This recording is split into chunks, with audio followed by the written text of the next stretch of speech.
Hi, Trevor.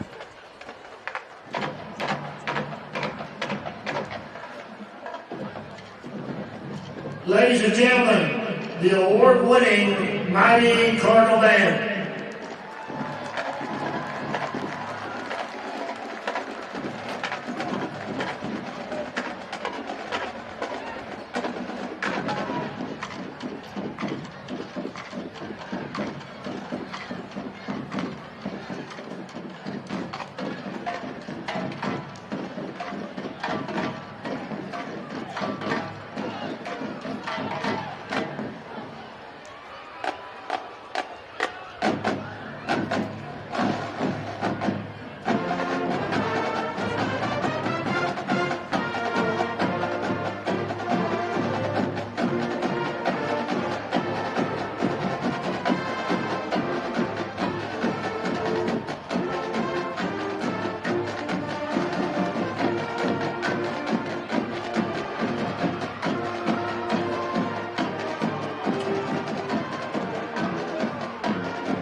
Good evening and welcome to the Melissa Cardinals Network.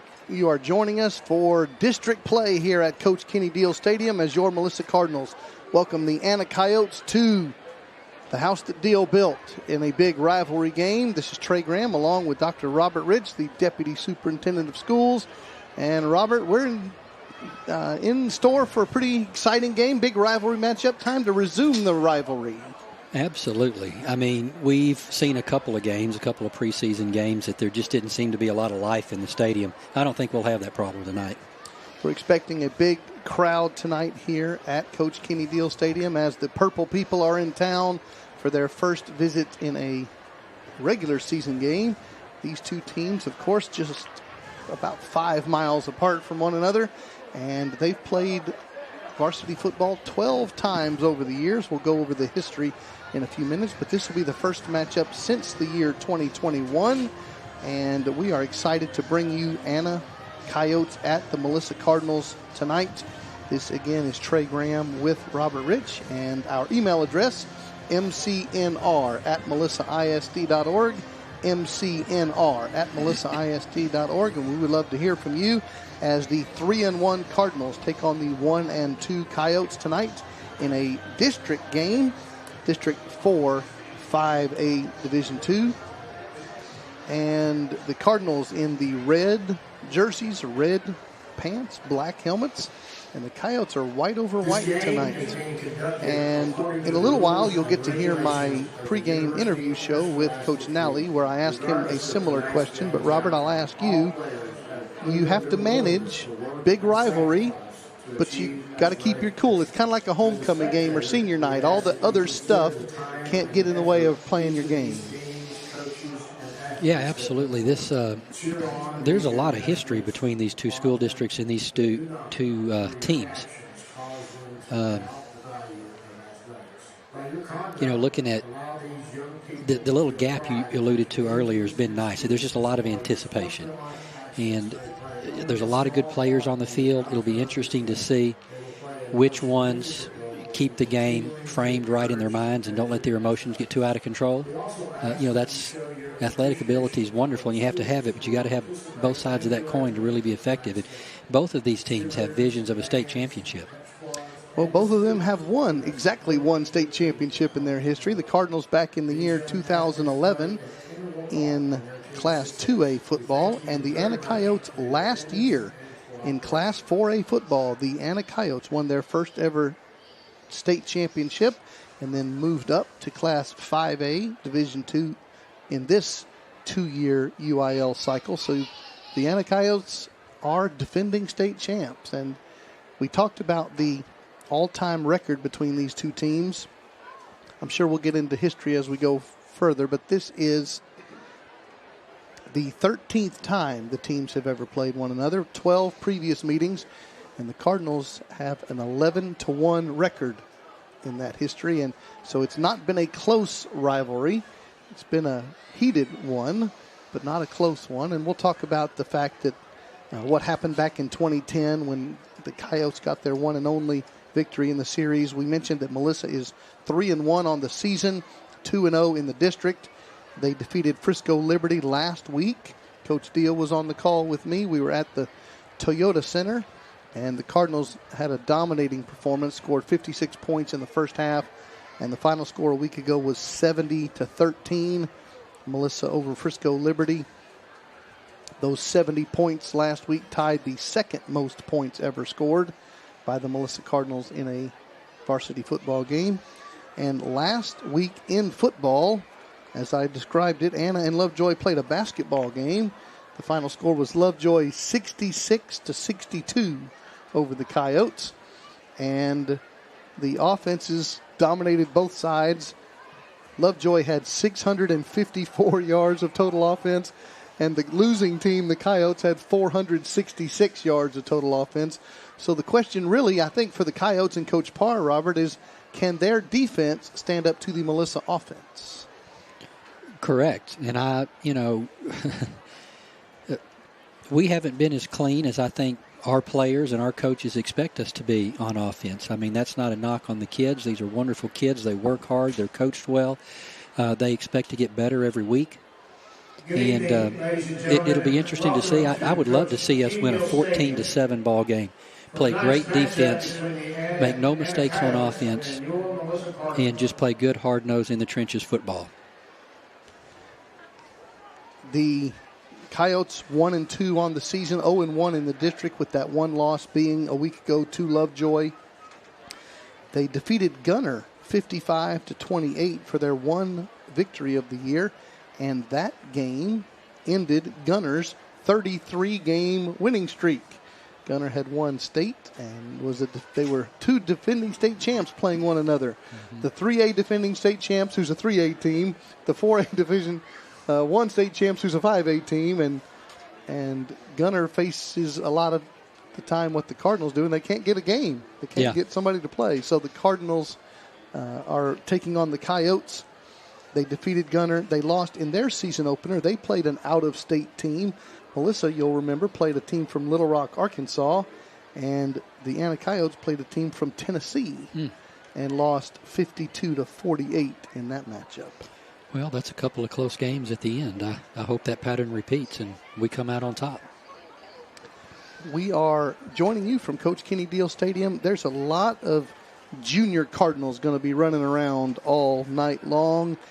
The junior cheerleaders will be down on the field along with the varsity cheerleaders. So there's a lot of youngsters running around all over the place, and you're going to get to meet some of them and hear some of them as we get ready for tonight's ball game. Again, our email address, mcnr@melissaisd.org, mcnr@melissaisd.org. We would love to hear from you.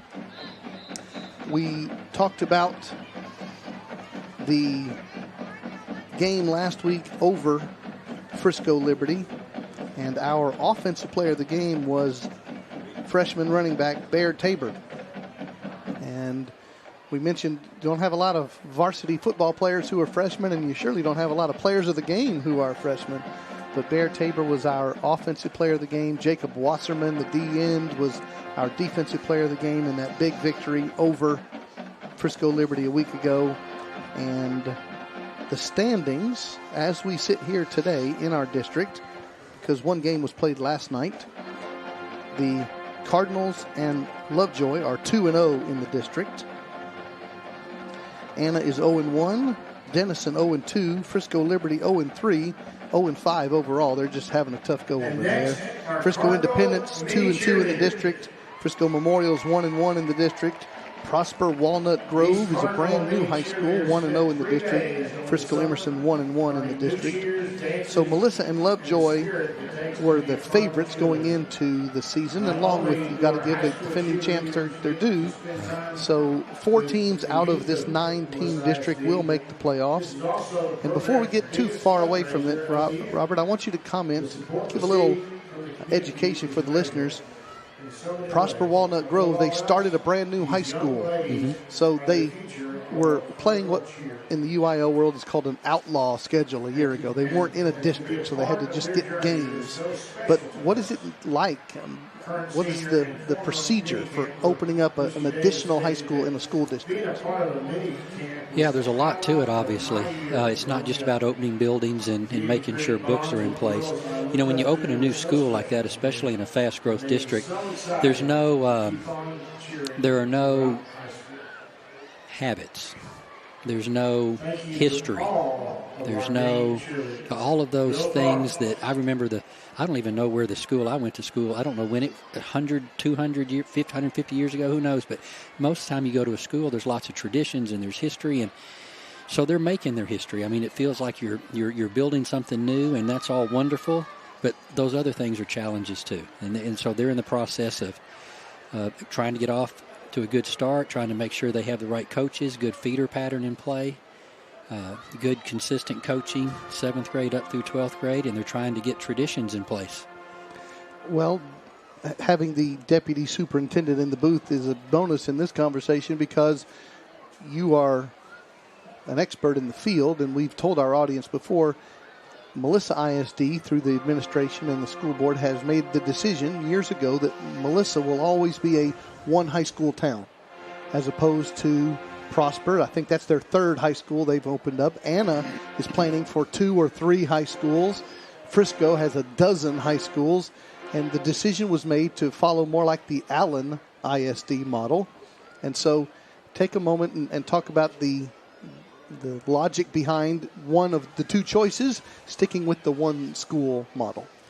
Well, there's good points and bad points for any decision you make, obviously. We just felt like there's so many reasons in the world to divide today that drawing a line down the middle of Melissa, which is a relatively small landmass compared to many of the communities around us, was just one more reason to divide. You know, there are things that come up in our world, in our community, and it's nice to be able to address those issues and have conversations with kids and with families, and we can always go back to, but we have the fact that we're all Cardinals in common. We have that in common. I might be short, you might be tall, but we don't have to divide. We're all Cardinals. And people always expect us to be responsible with taxpayer dollars as well. Now, this stadium is beautiful. It's wonderful. This is a hub for the community. And if, you might say that the schools and the churches are what your communities revolve around, and this is a fabulous place. It was extremely responsible for us to build this wonderful facility for our children and our communities because we're only building one. And we didn't spend on it what others have spent 15 or 20 years ago when they built theirs. So it was a little bit of an economic decision as well. We don't have to repeat all of these types of facilities.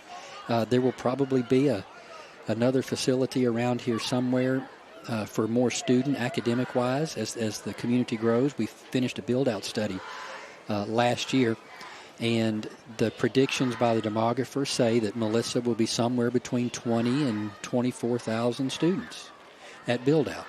And that's currently it's, 9,000? 8,000. 8,000. Tickling 8,000. And,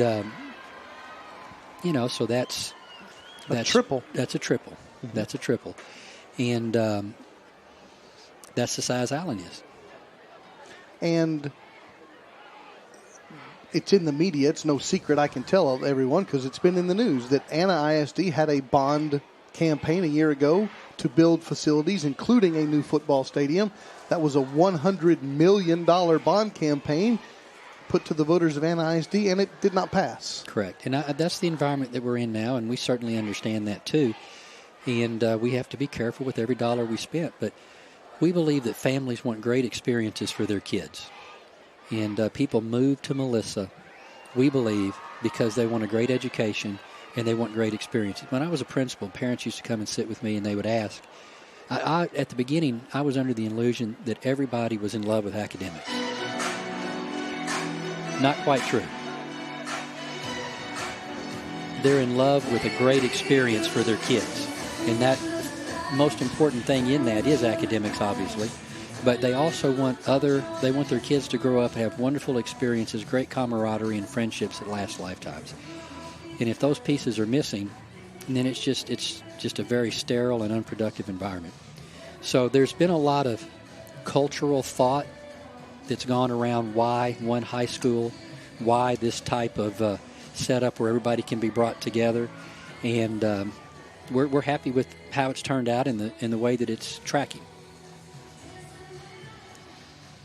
So if you're new to Melissa, you may be unaware of that long-term decision that the Melissa ISD administration and school board decided years ago, that Melissa would always be a one high school town for the reasons that Robert mentioned, that hopefully there's no division amongst the fan base or the community, but it's also, as Robert said, you have to build one very nice football stadium, not two or three. And there are pros and cons to every decision, as you say. The Frisco ISD has done the exact opposite model. They have 11 football-playing high schools right now, and their argument is, well, that's 11 valedictorians or 11 point guards or 11 drum majors, whereas you'll have one of each here in Melissa. So there's pluses and minuses to every decision, as you say, but that's the decision that the Melissa ISD leadership has made. And so forever and always, you will be fans of the Melissa Cardinals. And we have an expansion project that was just completed on the high school facility, and you've moved in as this semester has begun, and I assume the move-in has gone smoothly? It's been wonderful, and, Mr. Eckert is the principal there and just does a fabulous job, him and his staff. It has been smooth. This is the first time since I've been here. Which has been a little while. Yeah, that we've not been squeezed at the high school for space. We are getting ready for the Melissa Cardinals and the Anna Coyotes tonight, a big district matchup here at Coach Kenny Deal Stadium. This is Trey Graham and Robert Rich joining you tonight. Our email address is mcnr@melissaisd.org. We're going to take it back to our studio. Our producer Trevor is going to bring to you our coaches show, the Red Red Rally with Coach Matt Nally. Good evening. Welcome to the Melissa Cardinals Network. This is Trey Graham with Cardinals head football coach Matt Nally on the pregame feature we call the Red Red Rally with Coach Matt Nally. Did you come up with that? That was not me. I'm not that clever. I think I know who it was.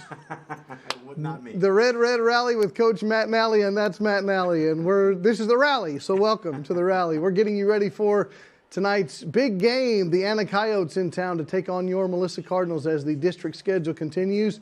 Before we talk about the Coyotes, 1 minute look back, big win at the Toyota Stadium over Frisco Liberty, 70-13, tying the second most points ever scored by the Melissa Cardinals.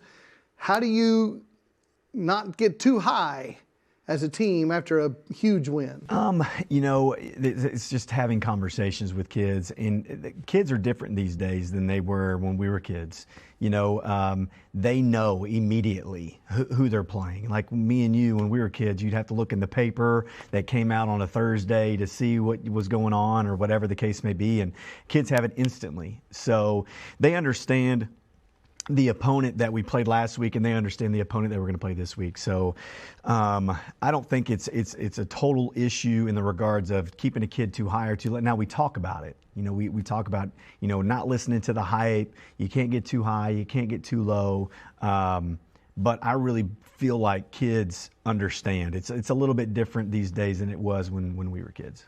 So big win. Lots of people got to play.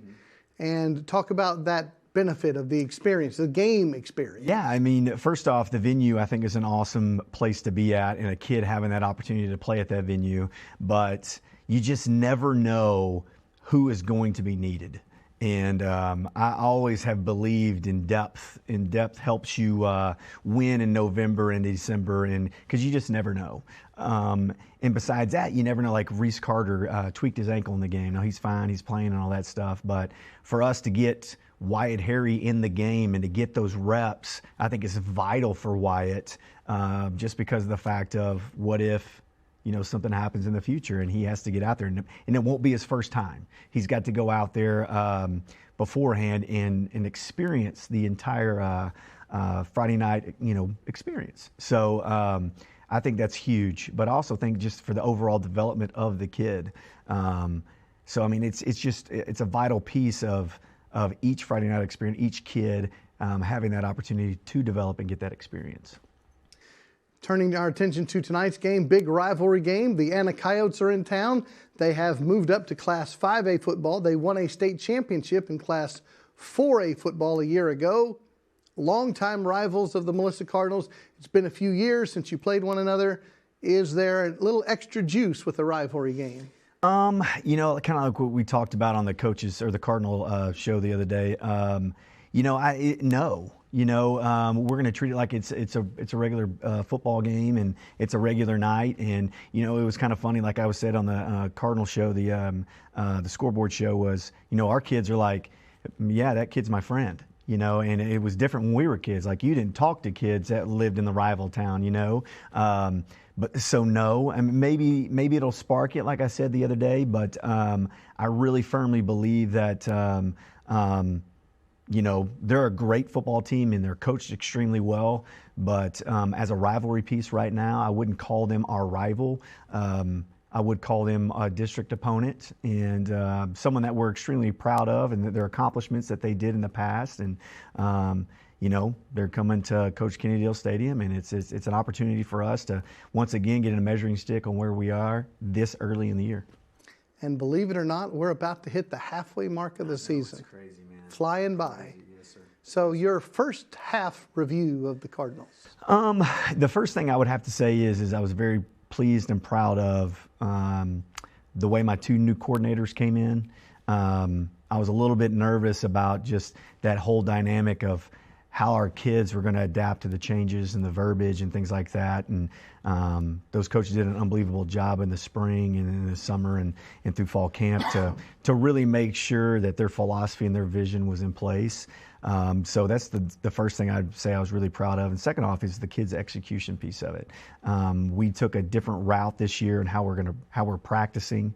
And it's really an opportunity to be as fast as you can in a short amount of time. So we don't practice very long, but we're trying to get the kids conditioned within that time period, but also keeping the kids fresh. And that was the big deal for me. I think I had one kid cramp in the first game of the year, and we haven't had a kid cramp since.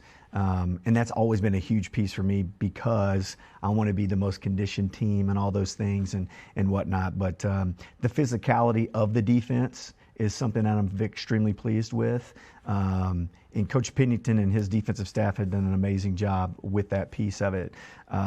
Offensively, the development of the quarterback position, I think, has been awesome the last few weeks. And then really the development of our offensive line and them coming together, and really they're the heart and soul of our offense. So, but them coming together and really taking advantage of what each defensive set gives them, because a lot of people don't know, like, I've said this before about the quarterback, but I never said about the offensive line. Like the coordinator gives the coordinator gives the quarterback the play. The coordinator or the quarterback tells the offensive line. Well, then the offensive line figures everything out.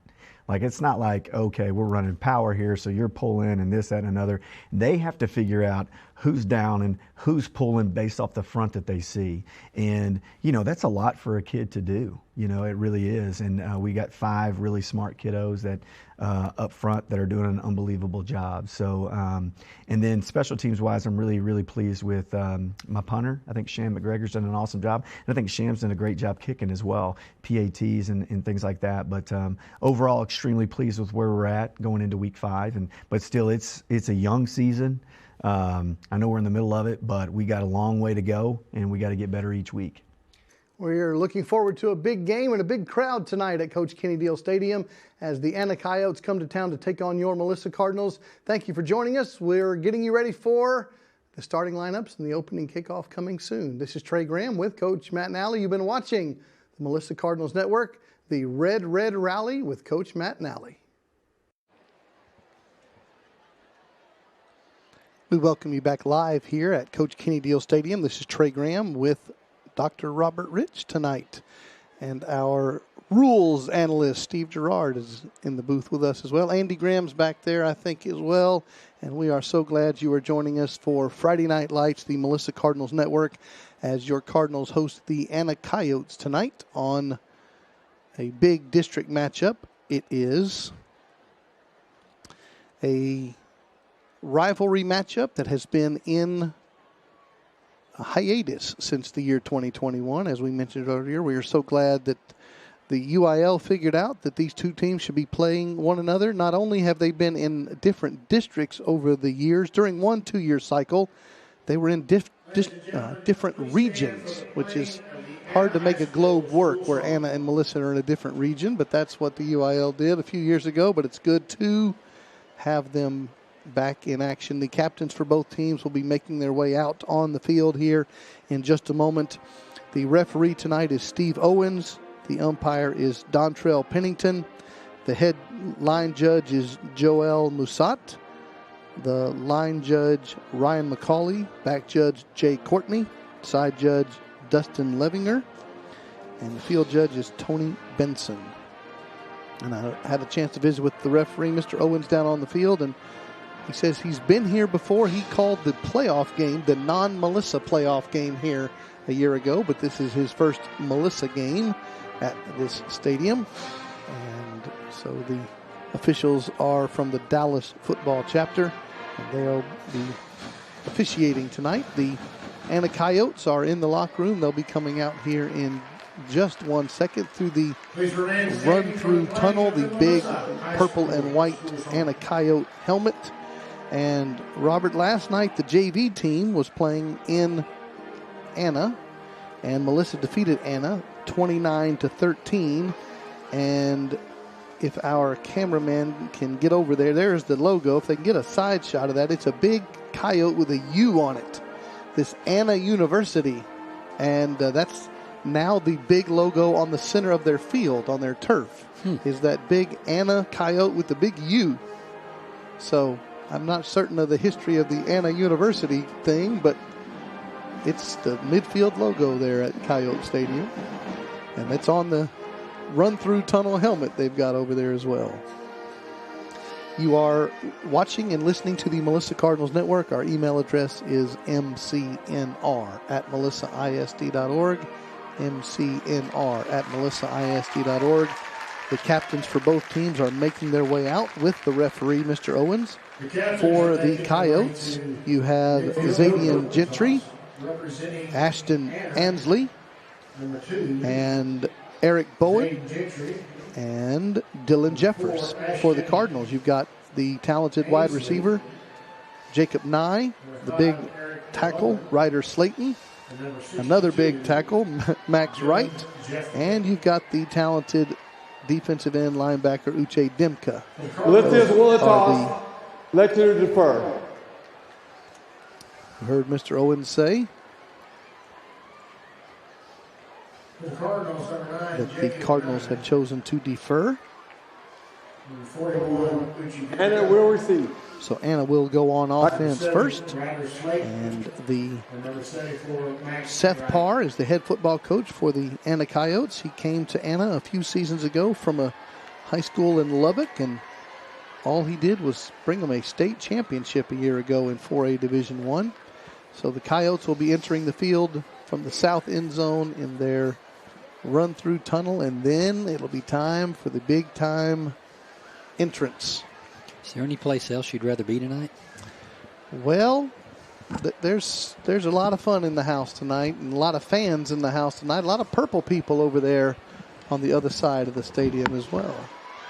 And here comes the Anna Coyotes in that familiar purple and white, a little bit of TCU look, old school TCU, I suppose. White over white with the purple helmets.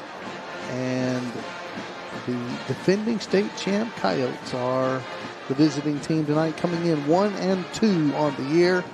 And here comes the high school band from Melissa High School. They'll will be performing after this entrance. Here comes your Cardinals.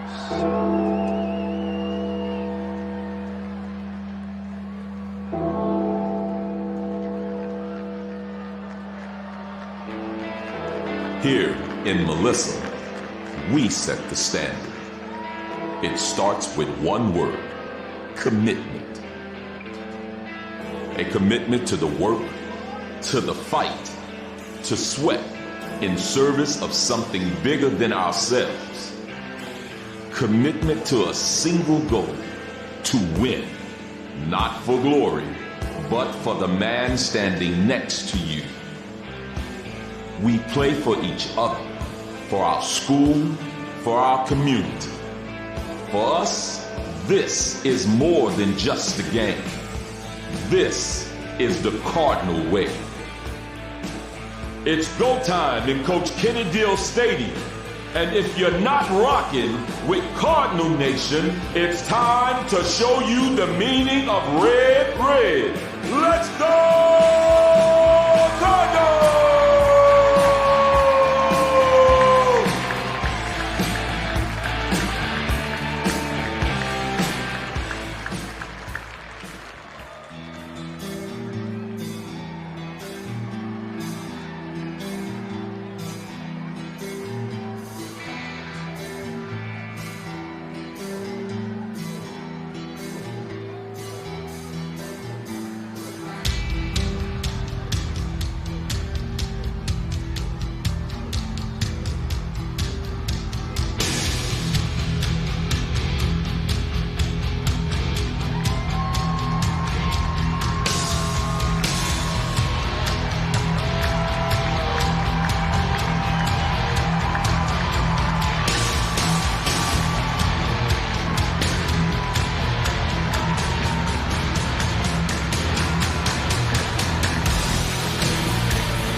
That's the way to enter a stadium right there. Your Melissa Cardinals are here getting ready for the opening kickoff and come through the tunnel with the smoke machine and the sound and the lights. And there's something called a home field advantage at Coach Kenny Deal Stadium, and that's what you got when the Cardinals make their way into a field looking like that. The high school band will be performing the national anthem here in just a moment. Your Cardinals in the red jerseys, red pants, black numerals. And Robert, you've called a couple games with me over the years, but let me just tell you, as a broadcaster, you love white numerals on red jerseys. That makes a lot of sense. It helps out. Yeah. Thankfully, the NCAA, which guides the UIL, set the rules a few years ago. They can quit having those white numbers on white jerseys because you might as well not even have numbers at that point in time. This is Trey Graham, Robert Rich, joining you on the Melissa Cardinals Network. It is almost kickoff time. The Melissa Cardinals have deferred when they won the toss. Anna will go on offense first. And before we do that, it's time to honor the nation with our national anthem, an opening prayer here, and we'll be back to the opening kickoff here on the Melissa Cardinals Network. And please remain standing as the Melissa High School Choir leads us in our national anthem.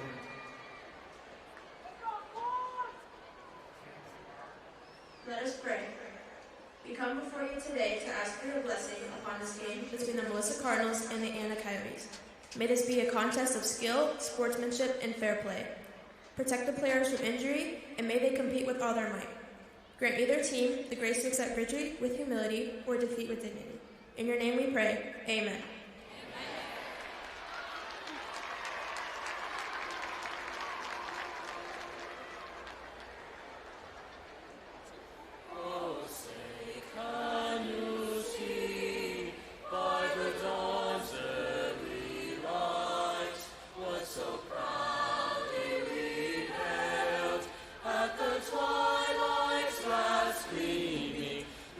Stripes and bright stars.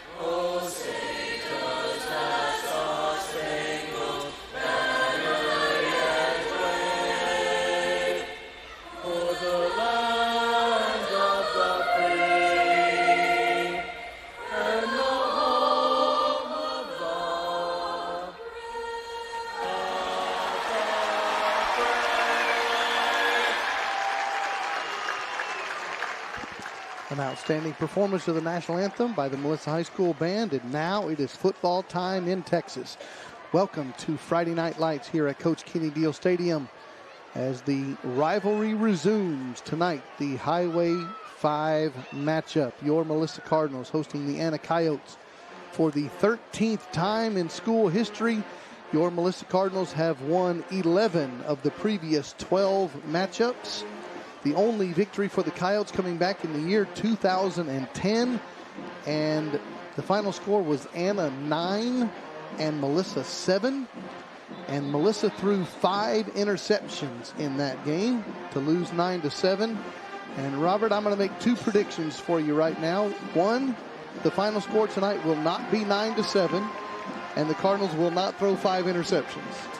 No, I hope, certainly hope not. I was at that game. It was a very frustrating game to watch for both teams. Sure. Both teams. It was who wanted to lose the most, I think. But none of those stats mean anything for tonight. They got to play this game. It is a brand new era. Both teams in Class 5A football. We said the 13th time they've ever met, but the first time in 3 years have not met since 2021. And the Cardinals will be on defense. Put 12 minutes on the clock. No score on the scoreboard. The Cardinals in the black helmets, red over red. Nick Hernandez puts the ball on his own 40-yard line. Cardinals going left to right on your radio dial, and it's time for football. One man deep for the Coyotes, and it will be taken at the 3-yard line, coming up the left hash, past the 10, out past the 20-yard line. That is Ronald Bell on the return for the Coyotes, and they will come out on offense led by their very talented junior quarterback, Ziondre Williams. He started the season all year 1 year ago for the Coyotes, and all he did as a sophomore was lead them to a Class 4A state football championship. So all eyes for the Cardinal defense, and defensive coaching staff will be on number 8 in the purple and white. Ziondre Williams, his very talented running back, Edward Chumley, is also a feature for the Coyote offense. They're going to hand the ball off on first down, and they have a nice hole, and they'll pick up 5. They'll pick up 7 on the carry. That was Chumley, just underway, and the Coyotes have a very similar offense to the Cardinals, a spread offense, 2 receivers to both sides. Williams in the shotgun, fakes the handoff, throws a little slant route, incomplete pass. Right, this is an opportunity to get him off the field early and set a tone. Pass was intended for Rowan Nylander. It's 3rd and 3. And the Cardinals have Zufelt and Wasserman at the defensive end spots. Logan Diamore at the nose tackle. Grayson Donahoe and Colin Craig are the inside linebackers. Corbin and Chinamora play on the outsides. Here comes 3rd and 3. Somebody and they're going to run quarterback sweep. Get there. And they got it. Nice job there. Great tackle. Slowing him down in the backfield and making the stop for a loss of yardage. Now Coach Parr has his first decision. 4th and 4, and he sends out the punt game, and the Cardinals do get the 3 and out to start this ball game. You know, one of the things that stuck out last week is when Lovejoy would rush Anna's quarterback. He was very elusive, and he was gone to the house. And we did not see any of that pressure. Maybe the Cardinals learned a little something from that film. We mentioned earlier, Lovejoy defeated Anna 66-62 last week, and a scoring barrage for both teams. Beautiful. Davis is kick. back, and he's going to take the punt return at his 25-yard line, make one man miss. Tough return. That ought to be a flag. You pick him up off the ground like that. Out to the 30, and we have no flags. First down. Our rules expert's laughing at me. Well, Mr. Rules Expert will let you chime in as the need arises. But you called the game last night. Is that correct, sir? You had a game last night? I did, but it was not in Melissa or Anna. Okay. I was down the road. Okay. 1st and 10, Cardinals from their own 30-yard line. Noah Schuback, the talented junior quarterback who's thrown for 15 touchdowns on the year, has 1st down and 10 under center. Reverse out, hand the ball off to the freshman Tabor, who'll pick up 5 yards.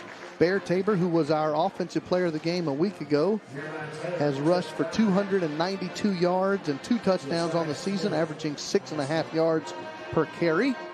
And there's a 2nd and 5 under center again. A little toss sweep to the freshman who's going to have a first down. Yeah. Little old school football. Yeah, this is what we need to see. We need to see the offensive line take over. We need to keep the ball. We need to play smart, hard, and not make mistakes on offense. Keeping the ball out of their hands is a great way to keep them from scoring. First down 10. Cardinals at their own 42. Shuback in the shotgun now. Reese Carter at the tight end spot. And rolling right with pressure and being sacked. A big loss. Shuback is taken down at the 29-yard line. Loss of 13 on the play. Max Wright is on that O-line. DeMondre Tasby and Jake Brown, Owen Hollenbeck, Ryder Slayton. That's the O-line for your Cardinals. And Shuback taken down on the sack. Makes it 2nd and long. 2 receivers left, 1 right, wing left. Shotgun comes. Shuback looks left, has time, throws a 7 round. It's going to be caught wide open at the 50, 40, track meet, 30, 20, 10, 5. Touchdown Cardinals, 71 yards. Shuback to his favorite receiver, the 2nd favorite, Brett Poole, along with Jacob Nye. Touchdown Cardinals, touchdown Brett Poole, who, guess what, Robert? He won a state championship with the Anna Coyotes a year ago, and he comes out and scores the first Melissa touchdown tonight. Well, that's good to see, and, you know, they were manned up on those backs, dropped extra men into the box to try to take away that run. That was a great ball downfield to punish that decision just a little bit. Noah Shuback to Brett Poole for the touchdown pass. And the PAT is up and good. And with 9:12 to go in the first quarter, a great start for the Cardinals. They forced a 3-and-out on defense and then took it to the house in their first possession. And they lead 7-0 as this rivalry game gets underway. Our touchdown sponsor tonight, Crosslands Construction. So thank you to Crosslands, our Extra Point sponsor, our good friends at the Dugout Sports Grill, which we can see from where we sit right now over there at the Z-Plex. The first quarter replays tonight brought to us by Texas Health. So wonderful sponsors. Thank you all for sponsoring the broadcast here on the Melissa Cardinals Network. And this is year 17 for the Melissa Cardinals Network. And the Coyotes and the Cardinals resume their rivalry tonight. District mates in District 4, 5A Division II. And the Cardinals get a defensive stop and an offensive touchdown, and Nick Hernandez will kick off for the 2nd time tonight.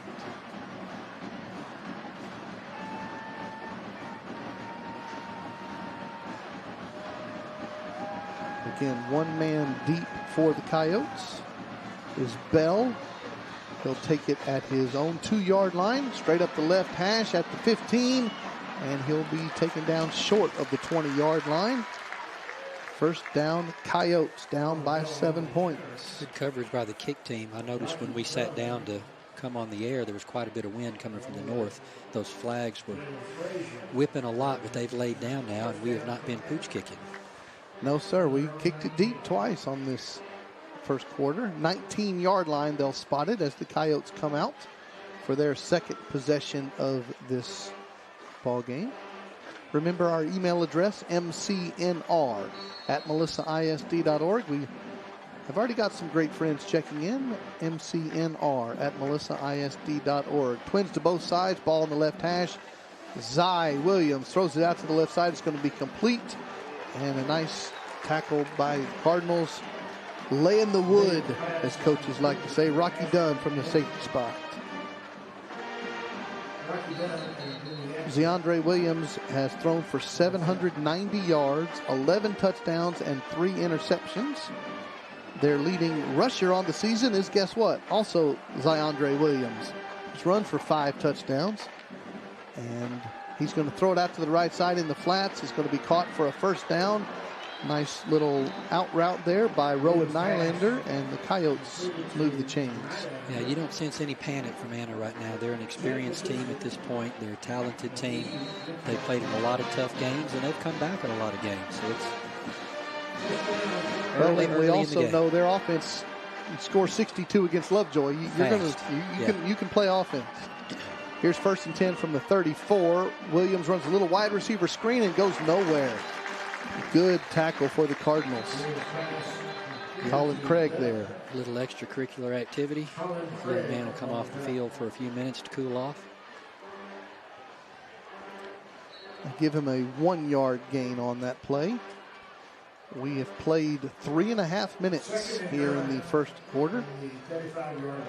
Cardinals lead 7-0. 2nd and 9. Coyotes looking to the far sideline for the play call. Not in a hurry. Seth Parr, the head coach for the Cardinals. I'm sorry, for the Coyotes. 2nd and 9. There we go. There's Pick pressure. that ball up. Tip drill. And it's tipped around a couple of times playing volleyball back there, but the ball hits the turf. It'll be 3rd and 9. 8 minutes to go in this first quarter. Well, they brought pressure that time, so they're picking their moments. I don't think that was expected. That was executed well. Doomy Gatson is in at the DB spot. Along, we mentioned already, Rocky Dunn and the Patusek brothers are the DBs for the Cardinals. Here's 3rd and 9. Twins to both sides. Ball on the right hash. Zy Williams rolls right, has pressure, throws it late, but out of bounds.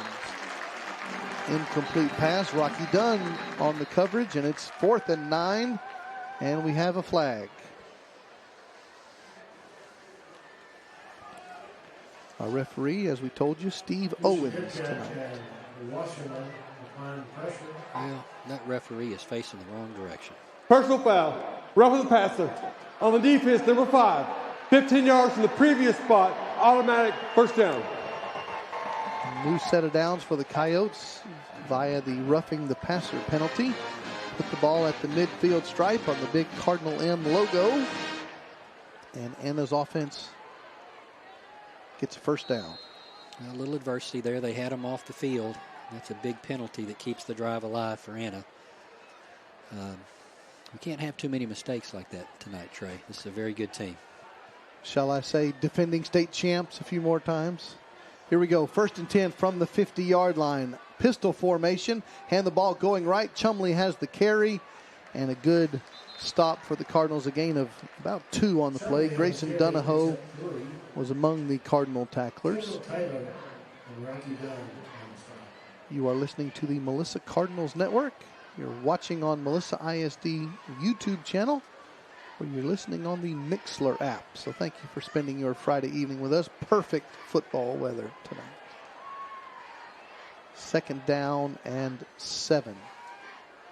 Zyandre Williams has twins to both sides, and he's going to throw it left, complete the pass, turning upfield for a first down. Nice run after catch by Ashton Ansley, and the Coyotes get a new first down at the Cardinal 35-yard line.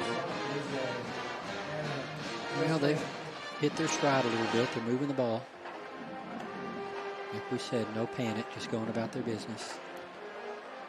4 receivers, a late draw play, handoff to Chumley, and a good play call, and a 9-yard gain for the Coyotes offense.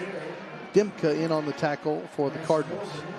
It's pretty textbook. When we drop people back to take away the pass, they run it with the tough running back or the quarterback, and when we bring people in the box, they're trying to throw it.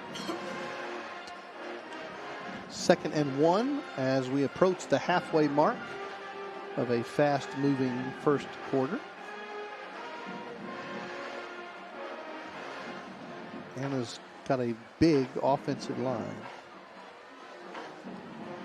2nd and 1, pistol formation. Fake the handoff, throw it out to the right side. Caught by Bell for a first down. Yeah, we're giving a lot of cushion out there. As opposed to the Cardinals' quick strike 71-yard touchdown drive. This is the methodical 5 yards per play. Keep moving the chains. 1st and 10, Coyotes at the Melissa 15-yard line. Ball on the right hash.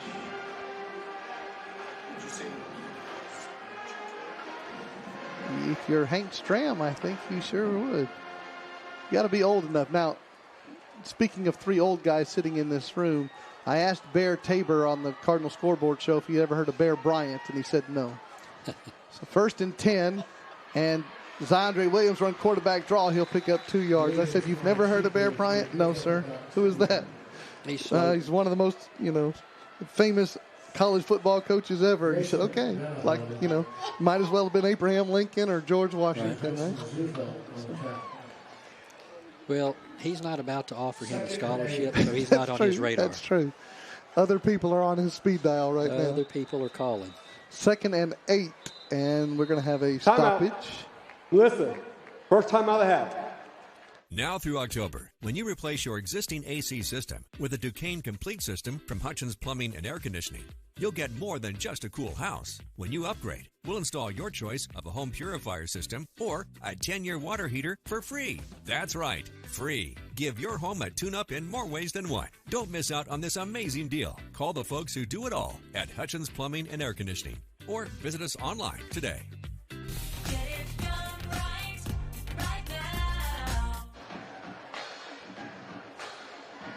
Welcome back to the Melissa Cardinals Network. We've played half of the first quarter here in the rivalry matchup. The Melissa Cardinals leading the Anna Coyotes 7-0. And Robert, thanks for asking. The Black Knights had a big victory last night over the Temple Owls as the domination of the Owls continues for the Cardinals. Florida Atlantic and Rice and Temple. The Black Knights are 4-0 on the year, 3-0 against the various Owls. Unfortunately, there's no more Owls left to play, but the Black Knights are 4-0. That's an 8-game winning streak going back a year ago, just in case you were wondering. I heard it's the new announcer. Is it what it is? Did he makes all the difference? I heard the highlight of the Black Knights season so far. Well, there is a former Melissa Cardinal announcer who's now a cadet at West Point doing a little broadcasting for them right now. Here comes 2nd down and 8 after the timeout. It is pistol formation, and Zandre Williams has a lot of pressure. Cardinals everywhere, and he's going to throw it away. And Cardinal fans might be looking for a grounding play, but he was well outside the tackle box, and it'll be 3rd and 8. So, yes, big win for the Black Knights last night in Philly. 4-0 Black Knights, that is. And the Cowboys won a game last night, Robert. Well, the Cowboys didn't lose a game last night. I think there's a little bit of a difference. Is there a difference? Yeah, language is important, Trey. Yes, sir. You're talking to a guy who talks for a living. You understand that, right? Yeah, I'm channeling my inner Kim Bodeker. Language, she's listening. Language is important. Okay, 3rd down and 8. Zandre Williams with a lot of time throws a slant route. It's going to be caught right at the, and the ball's going to come loose. The Coyote fans thought they had a touchdown, and very late it comes out of the arms of Ace Traylor right at the goal line. Incomplete pass, and now I didn't see who was on the coverage, but that was good coverage. It's either a field goal unit, and that's what Coach Parr was going to send out, looks like. Field goal from here would be 30 or 31 yards. 4th and 8 from the 13. He chooses to go the conservative route. And you were asking, that was Jake Patusek on the coverage. Okay.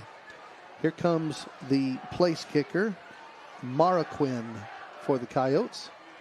And his kick is up. And good, and the Coyotes are on the scoreboard, 7-3. Your Cardinals with a lead, 5:35 to go in the first quarter. So we say it again, quick strike offense by the Cardinals, methodical drive by the Coyotes, but two talented offenses here. Yeah, still impressed with the Cardinals on that drive, holding the 3 points after giving up the big penalty to keep the drive alive.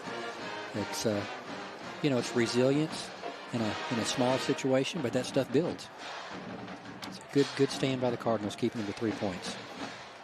We'll check the scoreboard here in a little bit about all the other games in our area and in our district. We told you the Cardinals come in 3-1 on the season, 2-0 in the district. Lovejoy's also 2-0 in the district. Coyotes are 0-1 in the district. That loss a week ago in the barn burner to Lovejoy. Put the ball on the 40-yard line, and the Coyotes will kick off. trailing 7-3.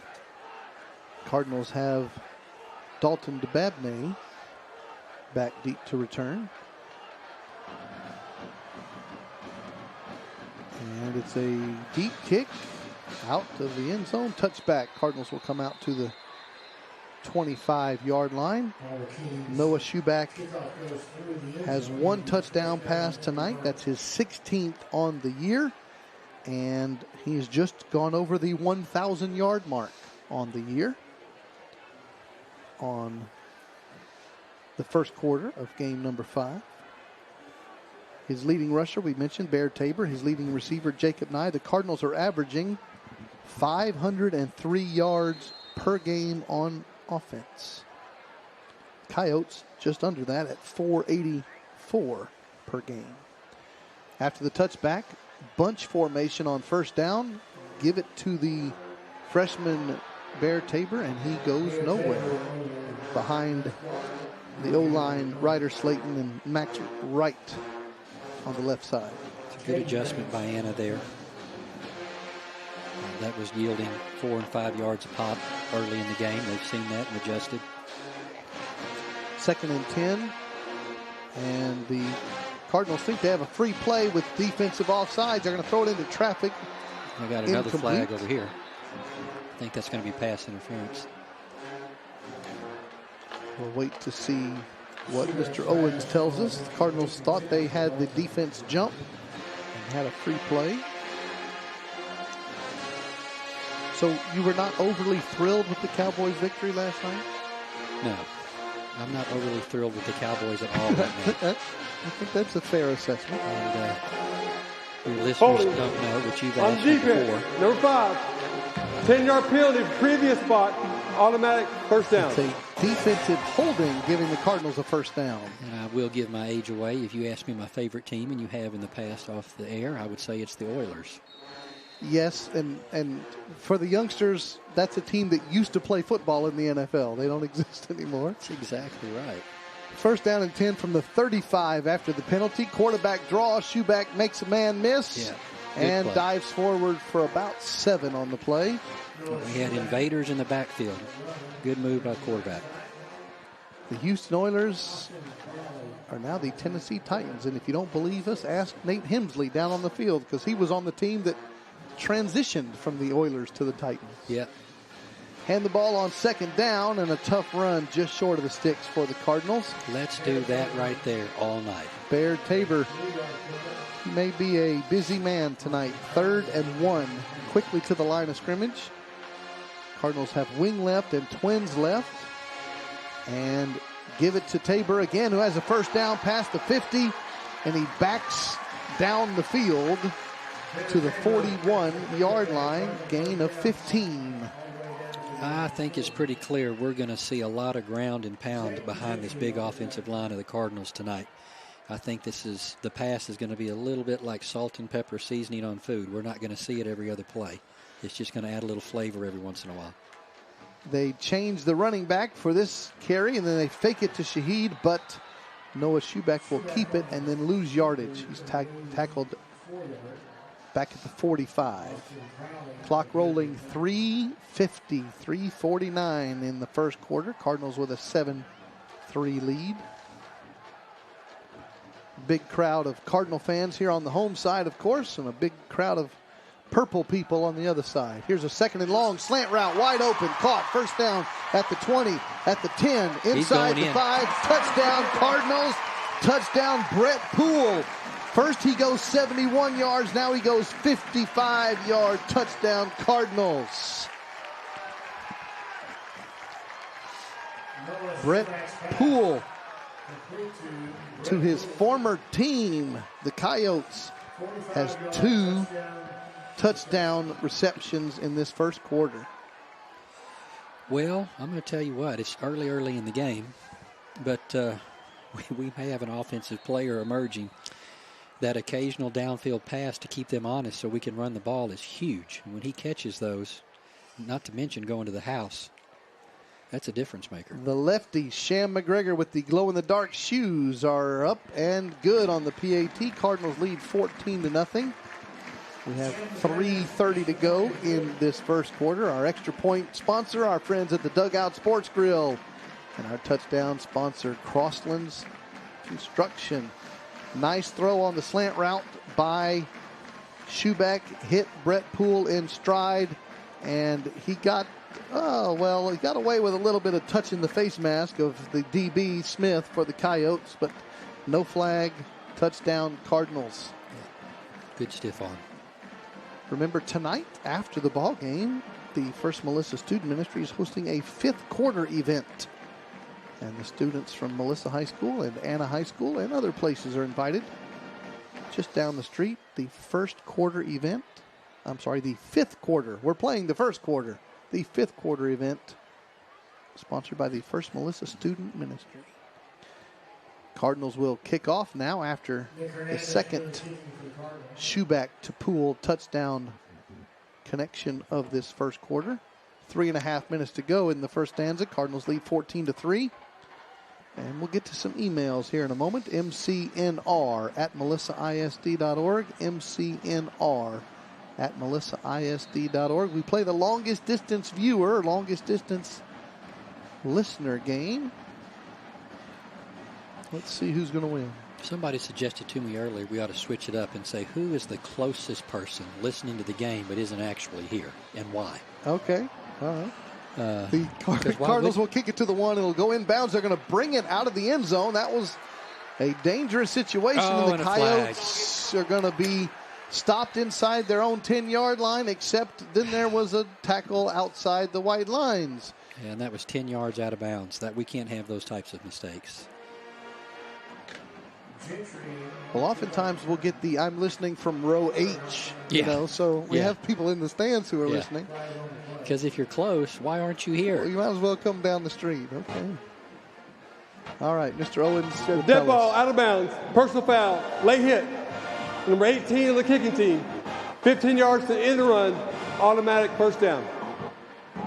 So instead of the Coyotes starting at their own 7, they'll start at their own 22. Yeah. Big change of field position there on the personal foul penalty. Twins to both sides. Zyondre Williams turns right, throws right. Oh, don't give him a save. And picks up yardage to the 28-yard line. Leslie Reddick Farrell, who lives in Victoria, Texas, is joining us from San Diego, California. Says, go Cardinals, beat the Coyotes. And she says, great win for the Black Knights last night. Go Army. We were talking about new schools opening with Prosper. Mm-hmm. Brandon and Carissa say that he was in the first graduating class of Mesquite Poteet High School when they had that same arrangement back in the day. Chumley on the carry will give the Coyotes a first down out to their 33-yard line. And we have 2:47 in the first quarter. Coyotes put a methodical drive down last time to get a field goal. Williams rolls right, throws right, has a wide open receiver at the midfield stripe and a first down. Michael Kennedy was wide open on the crossing route. First down, Coyotes.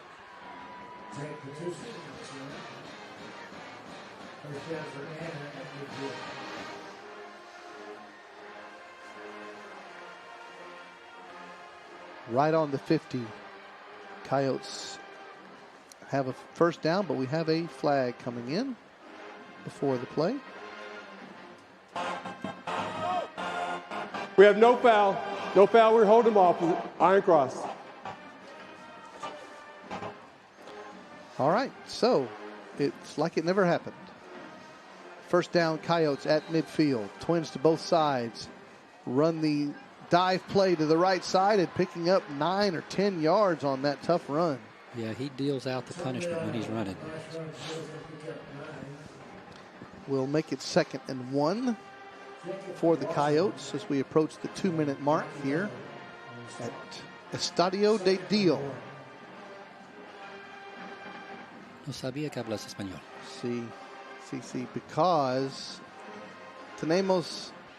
Oh, never mind. Hold on. Oh, they're going to throw I thought we had that pick. Good coverage. My Spanish doesn't intersect with my football, Robert. I apologize. 3rd down and 1. I can do Hebrew, English, Spanish, or football, but not any of the combinations thereof. Not any of them together, right? Yes.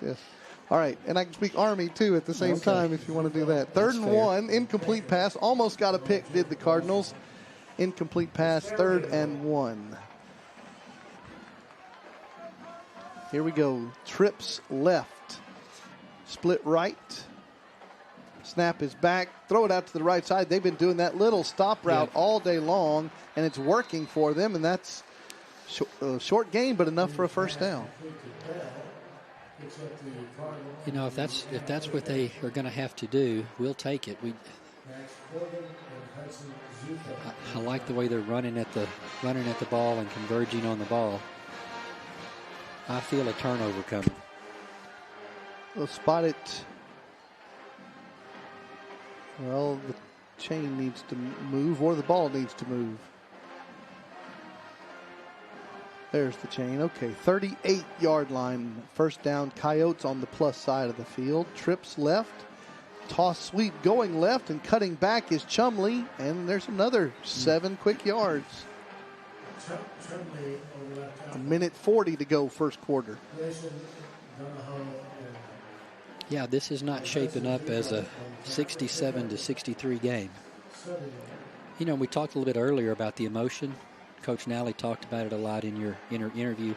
Both teams look very methodical, very purposeful. Doesn't seem to be a lot of out-of-control emotion. I agree. 2nd and 3. Throw it out to the left side. Nice throw and a catch. First down, Coyotes.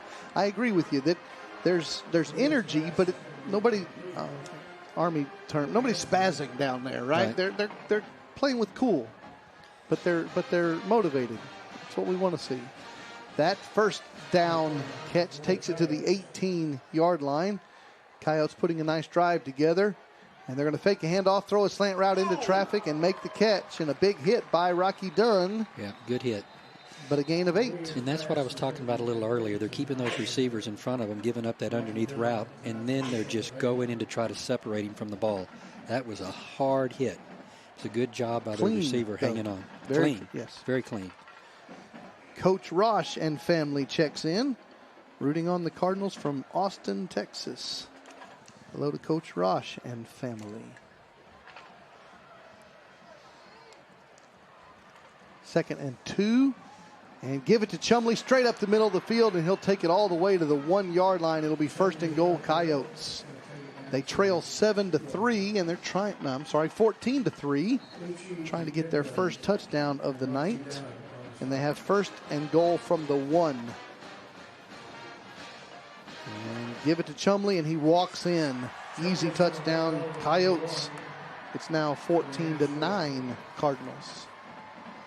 Well, we didn't get the turnover. That must have been indigestion. I couldn't even say that right. Yeah. That's frustrating. Here comes the extra point play for the Coyotes. 24 seconds to go in the quarter. You've got 22 football players, some officials, and a whole bunch of purple flags on the field at the same time. Snap is back. The kick is up. It is no good. Wide right. I thought that went through. 14-9 your score remains. You are listening to the Melissa Cardinals Network. Trey Graham, Robert Rich joining you. You and your family are invited to First Melissa Sunday mornings 9 a.m. or 10:15 a.m. Join us on Sunday mornings. Go to firstmelissa.com to find out more. And Robert, you know the student body selects dress themes, I guess is what you call that. Yes. So we've had neon night, we had patriotic night. It's Western night here in the house that Deal built. Yeah, it's been interesting. Kids like to have fun. And Mr. Murphy told us the other day that he's not involved in the dress code theme deliberations. Doesn't make it to his office, I guess. No, that is not something he's going to be volunteering for. Because on camo night when he was with us, he was not wearing camo, so he was out of uniform on camo night. Yeah, he might be just a little challenged with more important things. Counting buses. Yeah, counting buses. That's 14 true. to 9, and the Coyotes will kick it into the end zone. Touchback, and the Cardinals offense will come out on the field. 24 seconds to go, first quarter. And let's see, on our email, Larry and Debbie Wright from Weatherford, Oklahoma are in the stadium tonight. All right. So welcome to the great state of Texas. They are frequent travelers north and south. Jim and Gwen Benson joining us from the state of Washington, the grandparents of Coach Ryan Hamilton. First and 10, Cardinals, their own 25-yard line. Tight left, wing left, man in motion. And they're going to go ahead and run the delay handoff and pick up about 3 on that carry. Hard fought 3 yards, 4 yards, close. Shaheed on that carry. We'll give him 4, as that might be the last play of this quarter. Our replays in the first quarter brought to you by Texas Health. And that is the end of one stanza. Cardinals leading 14-9. You are watching the Melissa Cardinals Network. Thank you for spending your Friday evening with us. And down on the field right now, there is a special presentation. And while they're doing that on the field, we're going to hear from a great sponsor. We'll be right back. My name is Amory Age. I'm a senior at Melissa High School, and I'm part of our engineering CTE program. When I took the first class, I just fell in love with it. Designing things and getting to be creative, but then also applying the problem-solving skills. I just immediately knew this is where I'm supposed to be. Freshman year, I actually had the opportunity to get my Autodesk Inventor certification. A lot of the things that I learned are helping me in my practicum class. While I'm there, I get to observe real professionals in the field, and it's really cool to see the ideas and things that we can come up with together. Seth has been selected to receive this nomination for all his hard work, dedication, and service to the Melissa community. As part of this recognition, Optimum is presenting Seth with a commemorative football and will make a $1,000 donation back to Cardinals programs in his name. Congratulations, Seth. A special recognition for Athletic Director Seth Stinton down on the field. As we resume play, 2nd down and 6. Cardinals hand the ball going left out to the 32-yard line. They'll bring up 3rd down and 3, but we have an injury timeout on the field. We are just underway here in the second quarter. Around our district, we had a game last night. Frisco Independence defeated Frisco Liberty 35-14. That's why Frisco Liberty is now 0-5 on the year, 0-3 in the district. In tonight's game, Prosper Walnut Grove, we mentioned the brand new high school. They're beating down the Denison Yellow Jackets 49-0 at halftime. So the Denison Yellow Jackets are going to be 0-5 also here when this night's complete. Frisco Emerson leads Frisco Memorial 28-0 in the second quarter. And Frisco Memorial may be falling to 1-4 tonight. And there are 9 teams in our district. So there's 4 games every week, and somebody's got a bye week. And it is the Lovejoy Leopards off the schedule this week. I think it's safe to say we probably have some Lovejoy coaches here tonight since we play next week. I think they're actually sitting right next to us over here. Yeah, I'm trying not to make eye contact. 3rd and 3. Shoeback's going to throw it into the right side. It's going to be just short, an incomplete pass. He was under pressure, tried to get it to Dababneh, couldn't quite connect, and the punt unit for the Cardinals are going to come in. But yes, those guys wearing the LLs are right down the hallway here from us. Well, they look okay, but next week they'll be the enemy, so I'm going to look the other way. They come here for the Brownies. That's right. Robert. 4th and 3. Cardinals will punt the football. The lefty, Sham McGregor, on to kick. Snap is a good one. And the punt is a good one, spiraling, taken at the 35-yard line and pushed backwards. 1, 2, 3, 4, 5 Cardinals all over that. Zayden Gentry, the return man. Lots of Cardinals, as Robert said. One of them was Champ Weatherton for the Cardinals punt coverage unit. First down, Coyotes. They trail 14-9. This is the Melissa Cardinals Network. Again, our email address, mcnr@melissaisd.org. And Sarah Hollenbeck checking in from the University of Oklahoma, cheering on, surprisingly, number 78, Owen Hollenbeck, who shall soon be at the University of Oklahoma. All right, let's see a stop here. We do not want to give up the lead. Coyotes first down and throw 33. Fake the handoff. Quick strike out to the right side. That's been their favorite play tonight. Bell just runs about a 5-yard stop route, and Williams throws it over there and completes the pass. And the Cardinals tackle him, and they'll be happy to pick up 4 and 5 every time. Absolutely. That's a very crisp route. He cuts it off sharply, and the ball is delivered accurately and on time. There's a lot of repetitions in that play. They execute it well. Second down 6 for the Coyotes. Trips left to the wide side. A minute and a half into the second quarter.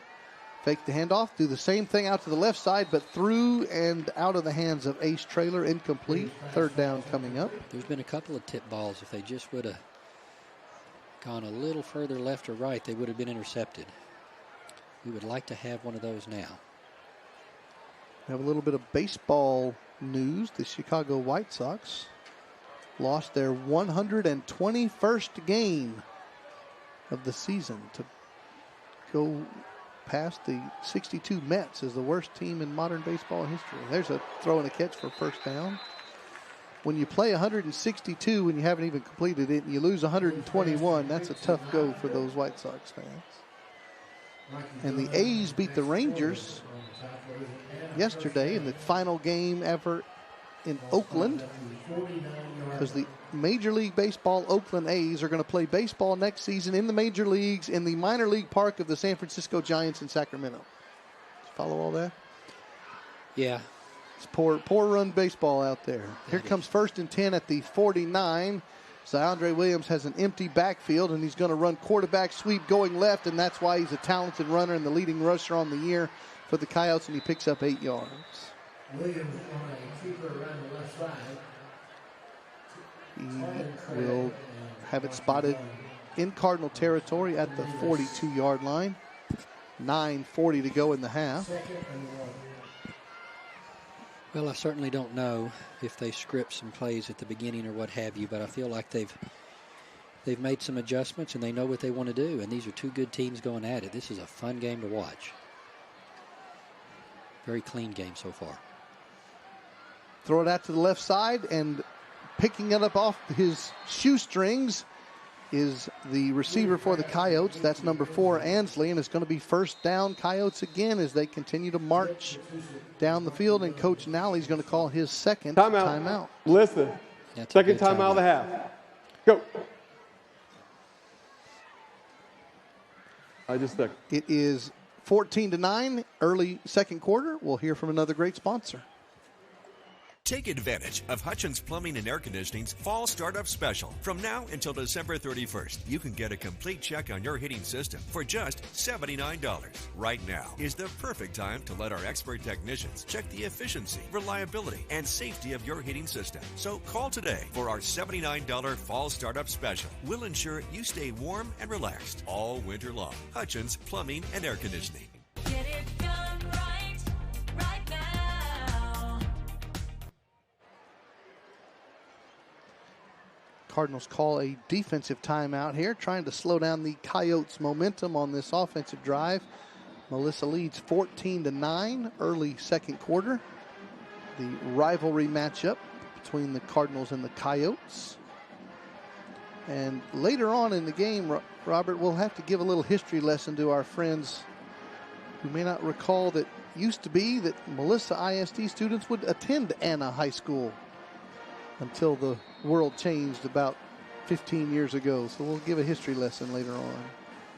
trips left, first down, hand the ball going left, and Chumley another tough run, and he picks up 5 yards. Yeah, contact at the line of scrimmage, but he is a tough runner and falls forward. Just keeps churning those legs. Kurt Jack checks in, says go Cardinals, and he says that his Boomer Sooners need some help. Well, you'll get no love from Kenny Deal, or George James, I'll just tell you that. So here comes 2nd and 5.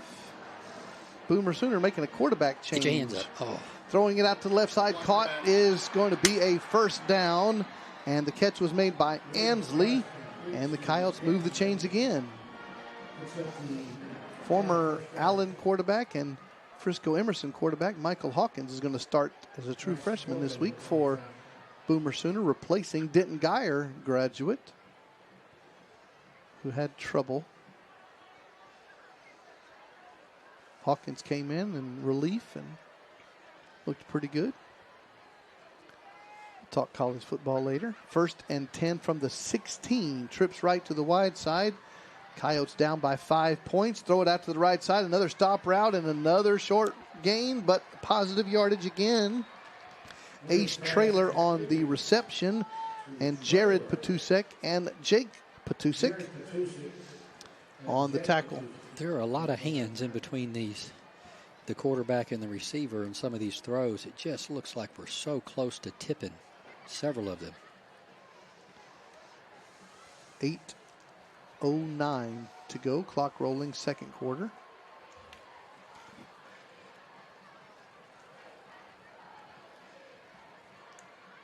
Twins to both sides. DeAndre Williams looks left, has time, throws a crossing route at the goal line, incomplete pass. Yeah, good coverage. And Rocky Dunn on that coverage. Tough play from the safety spot. Nice job breaking that pass up. And we'll bring up 3rd and 7. They are in field goal territory. Cardinals trying to hold them to 3 here. Coach Seth Parr leads the defending state champ Coyotes, but they're going to call their first timeout of this game. Anna, first time out of the half. So we will take another break. You are watching the Melissa Cardinals Network. I would say my favorite part is our robotics club. Any custom parts that our robot needs, like for example wheels or arms or gears, we customize them to exactly what our robot needs for the competition. Our robot has gotten 2nd at state, so that's super awesome for our team. When you get together with a room of brilliant minds, you are amazed with the things that you can come up with. And just the value of teamwork in itself is very important, and I think that's the biggest lesson that I've learned. Thanks for flying by.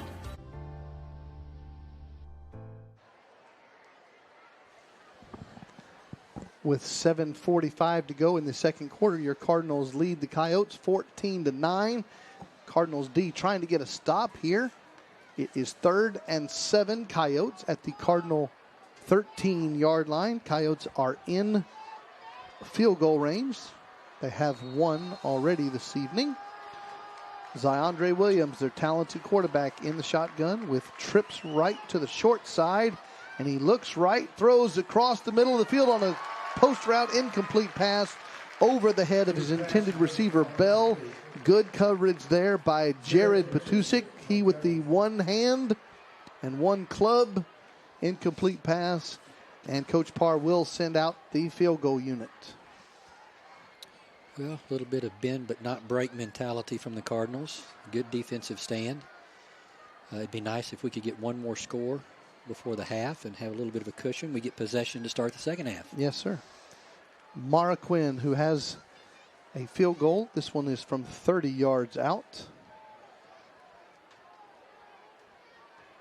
The kick is up, and it is good. 14-12 is our score. This is not 9-7 as it was back in 2010 in the only Coyotes victory ever against the Cardinals. And it's not 66-62 like it was a week ago between Anna and Lovejoy. Yeah, and in that 9-7 game, neither team played well. Both teams are playing well tonight. These are two Well quality said. teams, Yes, sir. quality kids on both teams. And this is what good rivalries look like. We mentioned that the Cardinals threw 5 interceptions back in 2010 in that last and only victory by the Coyotes in this series. And the Cardinals have a 14-12 lead, and they're going to send Dalton DeBabney and Jake Petusik back to return this kickoff. I mentioned 2010.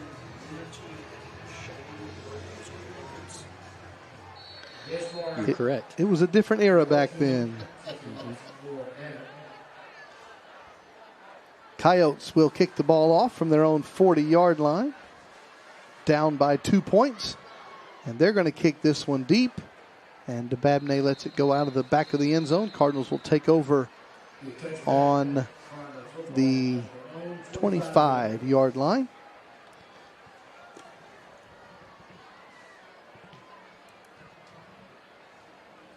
$7:37 to go in the half. Cowboys are not playing this Sunday. They will not lose this Sunday, Robert. I am glad to hear it. I bet they're going to give it a mighty try, though. They will not lose this Sunday. Listen, it sounds like I don't like them. I do like them. I'm just frustrated, like many Cowboy fans are, that they're not firing on all cylinders right now. But you know what? You've got to get some ugly wins. I'll give them credit for that. It was ugly, but it was a win. I'd like to see about 10 more of those ugly wins. Hand the ball off to the Cardinals on first down, and Bear Tabor will pick up about 6 on that carry. It's a good run. A 7-minute drive that results in points would be spectacular. You putting in a request? That's a request / prayer / prophecy. Yeah. Hand the ball to Chumley, the freshman, who gets a first down. But if he wants to take one to the house, I'm not going to complain. You're like, okay, all right. You want points, is what you're saying. Yes. Okay. 7 minutes to go until halftime. Make sure you stick around. The performance of the visiting Coyote Purple People Band and the good keep Mighty Cardinal Band. The quarterback is going to take the carry and take a big hit and pick up none yards on that play. 2nd and 10 coming up for the Cardinals, who lead 14-12. Noah is a tough runner, and he is not afraid to run up there and, collide with all those defensive linemen. He doesn't hesitate. Twins right, split left, shotgun. Snap is back. Schuback looks right, throws deep down the right sideline. It's going to be just beyond Brett Poole. And we have a flag in the defensive backfield. I don't know if this could go either way. What do you think, Steve? There was a little hand holding. More than likely, the offense is going to be the benefactor. Okay. Well, we suspect. Should that have been a no call? Everybody's doing the pushing. I saw a lot of grabbing on both sides. Yeah. Yep. We'll see what Mr. Owens has to say. Pass interference. On the defense, number 5. Hit 10-yard penalty in the previous spot. Automatic first down. Well, that's just a little bit of payback. We had a penalty that kept a drive alive for them. And we are grateful to our friends from Anna for the same favor. First down, 10 Cardinals at the Coyote 47 after DPI. And Schuback in the shotgun with 2 receivers left and 1 split right. Motion man is DeBabney. And they're going to hand the ball off with a big hole on the left side. And taking it to the 38-yard line. That's Chenamora on his first carry of the night. So Noah Schuback handed that ball off and then turned to his right and threw a block against the defensive end that was crashing in. Hand the ball off. Another first down. Another tough run. Chenamora, that's what we say all the time. He runs tough.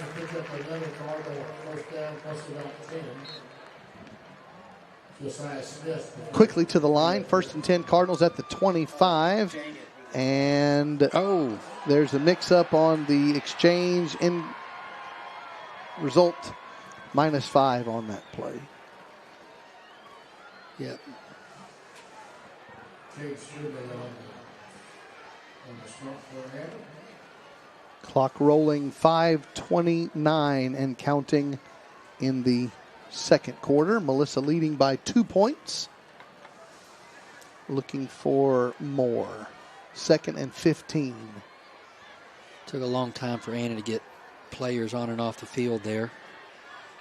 Been nice to snap the ball, get a little bit of too many men on the field and get those 5 yards back. Looked like there was a little bit of confusion. Second timeout of the half. Used their second timeout. Both teams have used 2 timeouts here. And you're listening to the Melissa Cardinals Network. Thank you for all of you spending your Friday evening with us, and we'll be right back. Are you crazy for cards? Because we are! Upgrade to the VIP package. And we'll deliver it to you!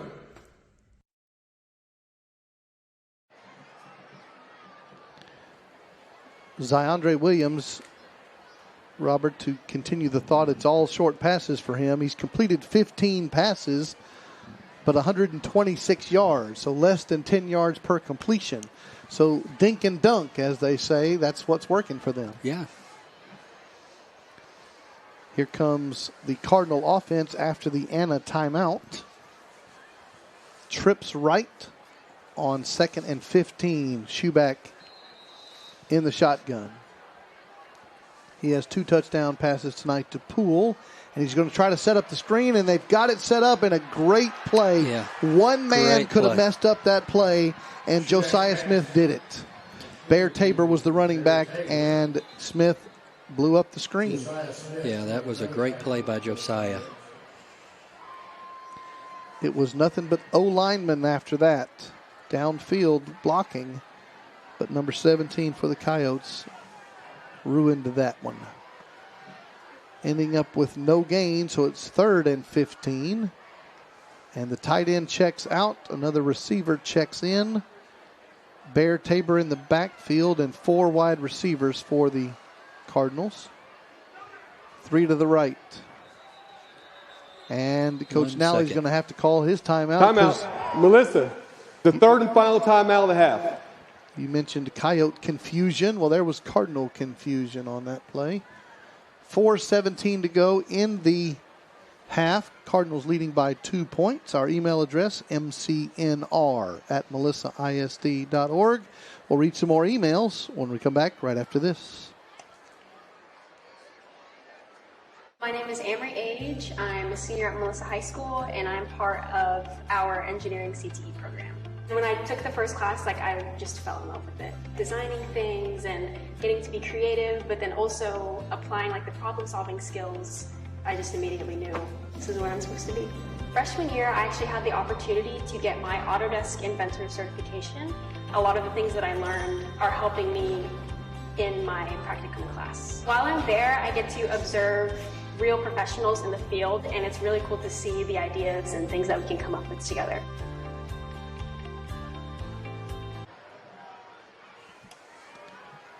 Welcome back to the Melissa Cardinals Network. After the Melissa 3rd and final timeout of the first half, Cardinals offense has 3rd and 15 from the Coyote 30-yard line.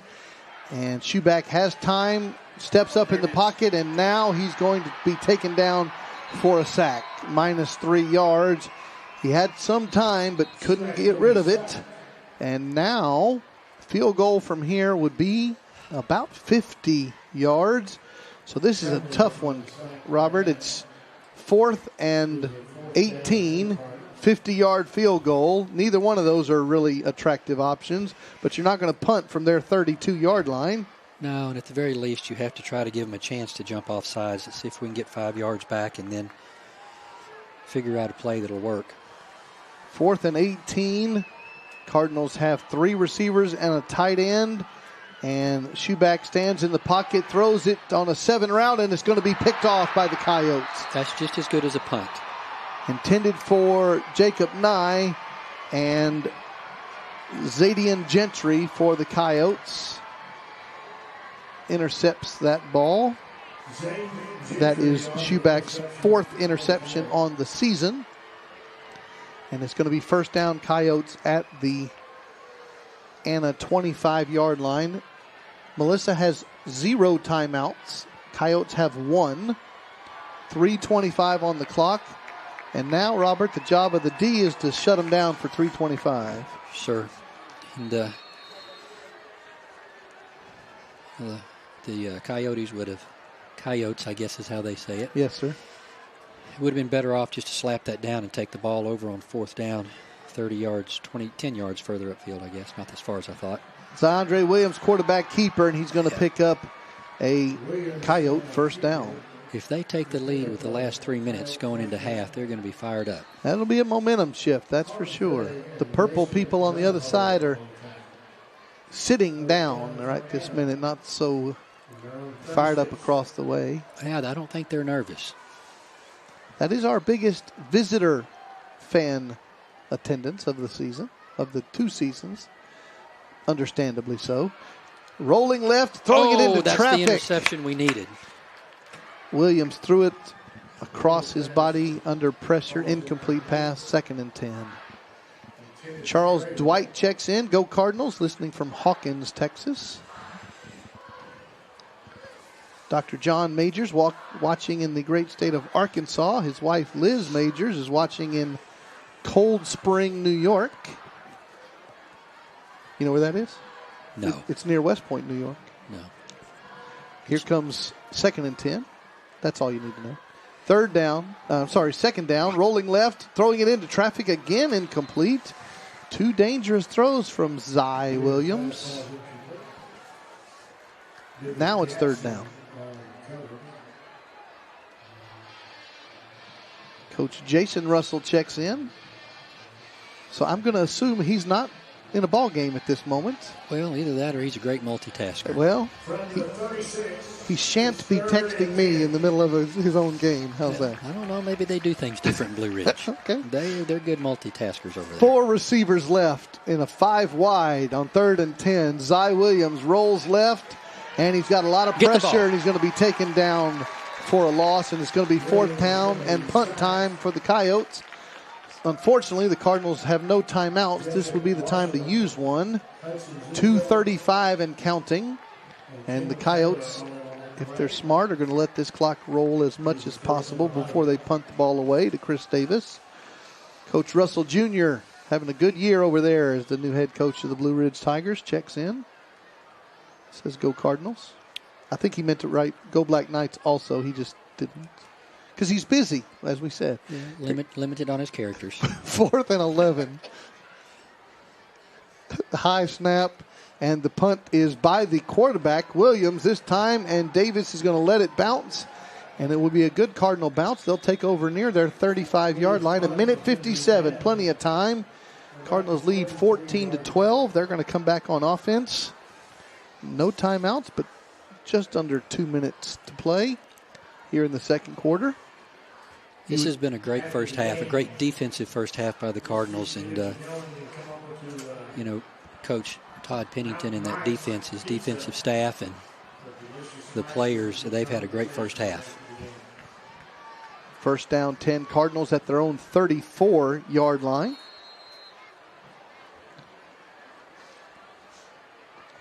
Split receivers to both sides. Now Debabne goes in motion out of the backfield on 1st down. Hand the ball to Bear Tabor going left, and he'll take it out to the 41-yard line. Gain of 7 for the freshman. We should see some tempo now. Quickly to the line, as Robert said, 2nd and 3, 1:40 and counting. And give it to him, same play going left, 1st down.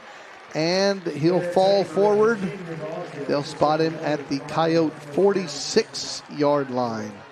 And right to the line, as you said. Get those chains set up quickly, boys and girls. Quickly snap the football. Same play, 3rd time in a row. Lead play going left. And they'll give him a short gain of 2 on this carry. And he's going to check out. And Chenamora will check in at running back. 1:13, 1:12. Clock rolling. No timeouts for the Cardinals. not in field goal range yet. 2nd and 7.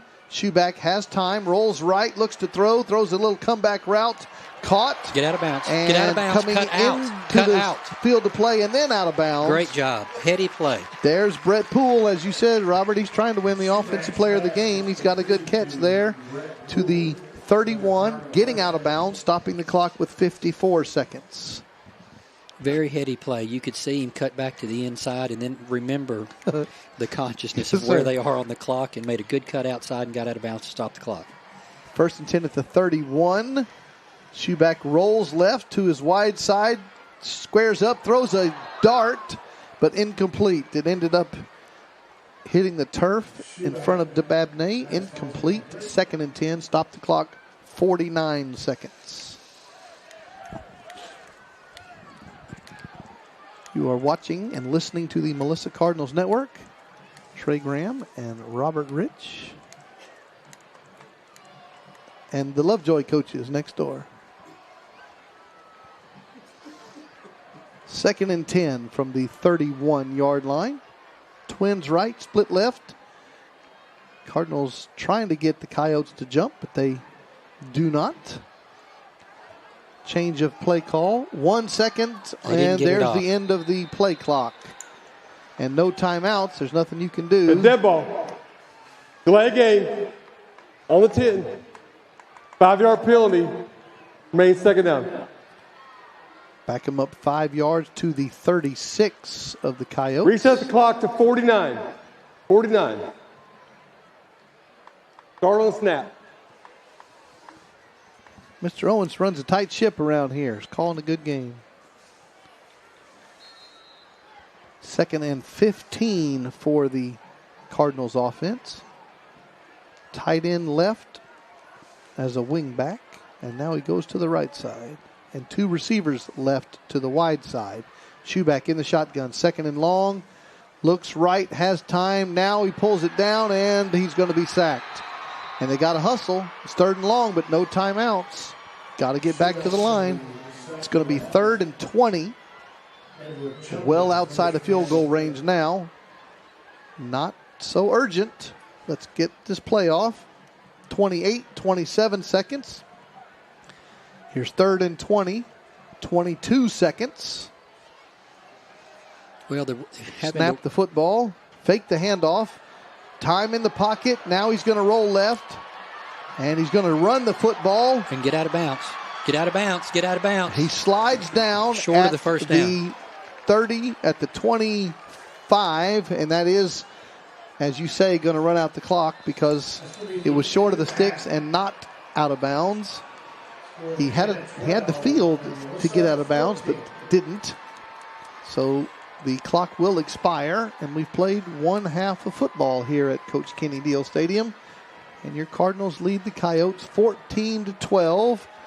And, Robert, I'm going to call this 2 talented teams. You know, the cliche of the heavyweight fight and all that stuff. Right. These are 2 talented teams, and we've got a ball game. We do. I think both teams can be very proud of the first half. And we're obviously very pleased to be up.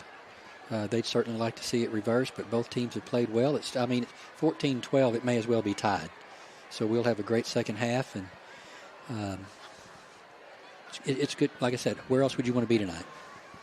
Cardinals lead 14-12, and it's going to be a great second half of football. We thank you for spending your Friday evening with us. You're going to get to hear the performances of both bands, and the Coyote drill team is about to begin. Remember the email address, mcnr@melissaisd.org.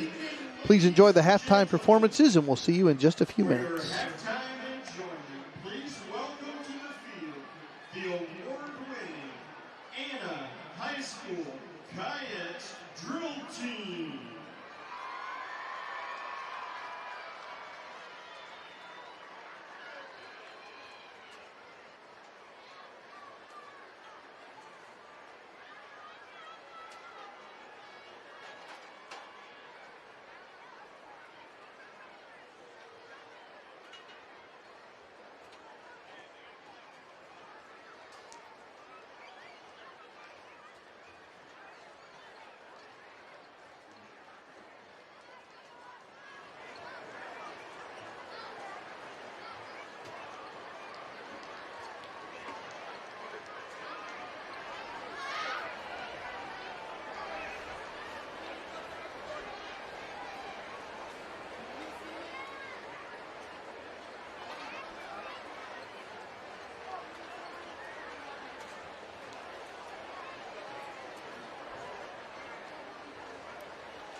down the field are the 2024-25 dance officers. On your left, Junior Lieutenant Cameron Johnson. On your right, Senior Lieutenant Carla Martinez. And in the center, two-time captain, Ray Del Bosque Center. The Coyote social representatives are Aaliyah Abrams, Mackenzie Shaw, and Tegan Scarborough. The Coyote of the week is Aaliyah Abrams. Tonight, they will be performing their traditional homecoming high kick routine to the popular band tune, The Horse.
The Coyotes are under the direction of Miss Whitney Wilson.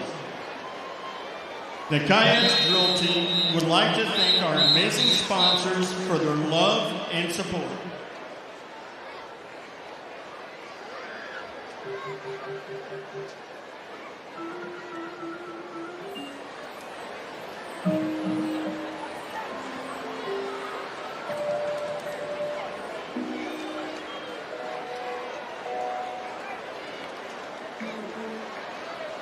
Once again, good evening, ladies and gentlemen. In continuing your halftime entertainment, Anna High School is proud to present the 2023 Conference 4A State Bronze Medal Award-winning Anna Coyote Marching Band.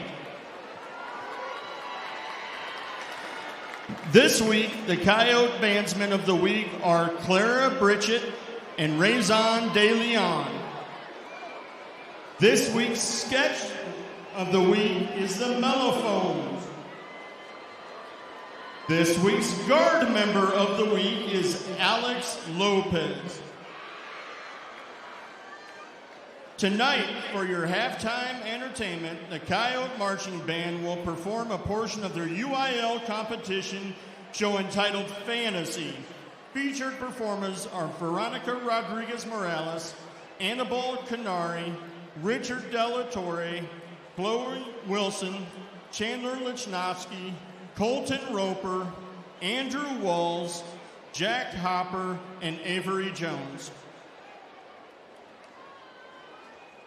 Ladies and gentlemen, under the field direction assistant drum majors Matthew Accarinti, Kylie Carter, Camila Cortez, and head drum major Veronica Rodriguez Morales, please put your hands together for the 2023 4A Bronze Medal Award-winning Anna Coyote Marching Band.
If you would like to see more of the Anna Coyote Band, come back tomorrow for the competition at 1 p.m. Justin Wallace is the Director of Bands for Anna ISD. Assistant Directors are Jaleel Solis, Marcus Lutz, Damian Wades, and Isaac Palermo. The Coyote Band would like to thank the vast collective of amazing people that contribute to our production each year. From students to parents, to teachers to administrators, and school band members. We could not do it without your support. Now let's hear it one more time for your 2023 State Bronze Medal Award-winning Anna Coyote Marching Band.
And now, emerging from the south end zone of Coach Kenny Neal Stadium, ladies and gentlemen, from the heart of North Texas, deep in Cardinal Nation, we welcome you to the continuation of tonight's halftime entertainment. Melissa High School is proud to present the 2024 Melissa High School award-winning Mighty Cardinal Marching Band.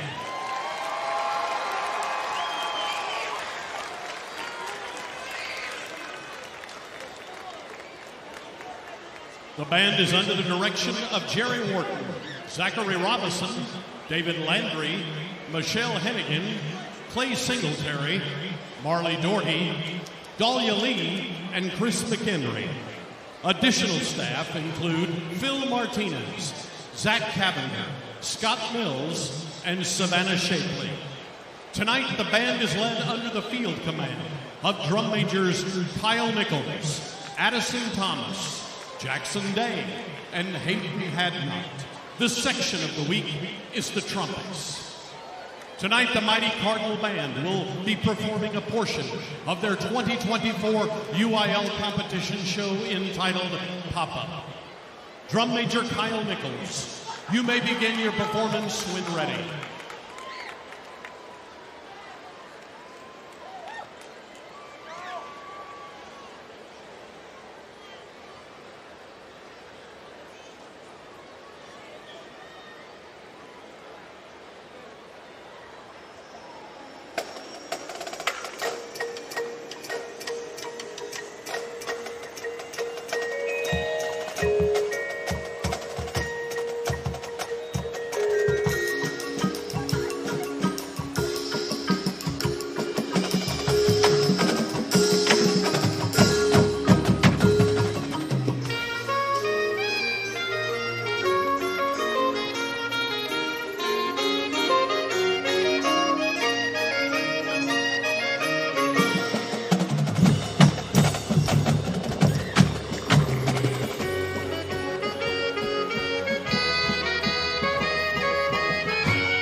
The Mighty Cardinal Band would like to thank our Superintendent Keith Murphy, our Deputy Superintendents Dr. Robert Rich and Kim Murphy, Melissa High School's Principal Marcus Ecker, the Melissa Music Club, and our awesome band for their unwavering support. All right, Cardinal Band, get on your feet and put your hands together for the Melissa High School Fight Song.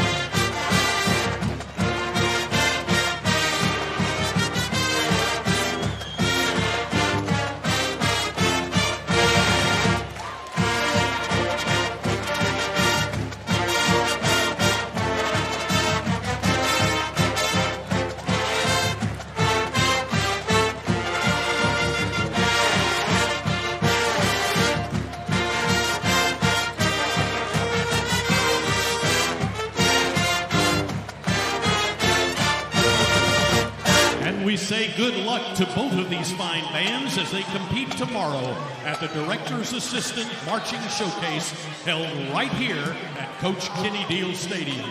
We invite everyone to come and join.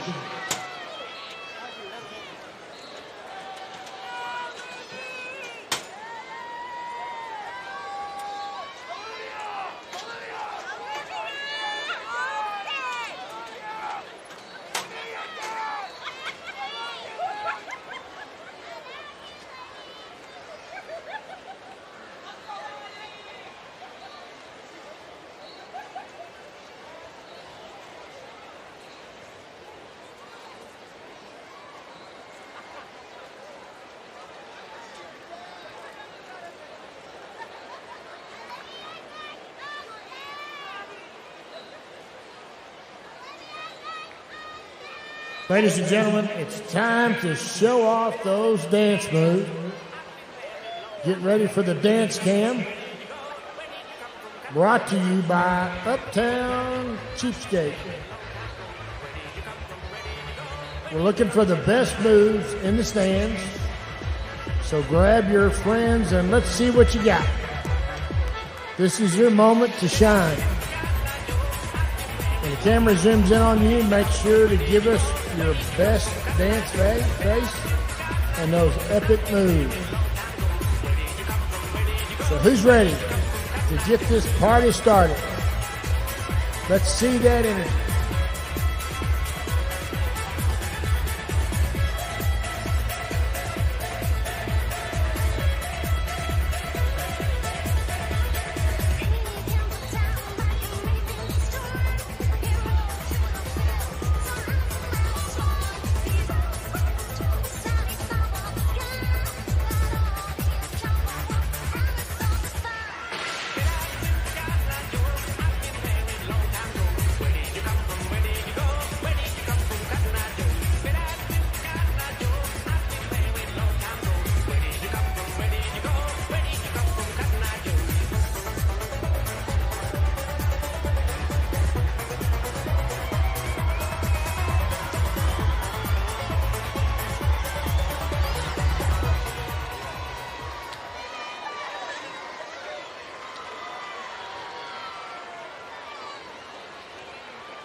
Your safety and as a courtesy.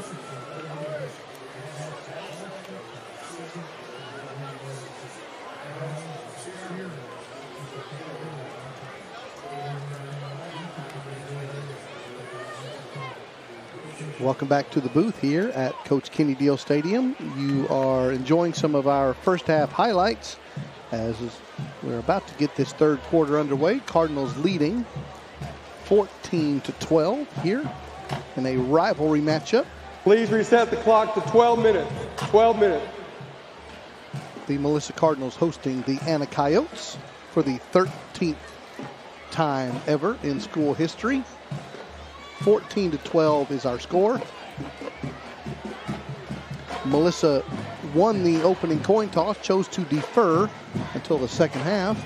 So they will be going on offense first.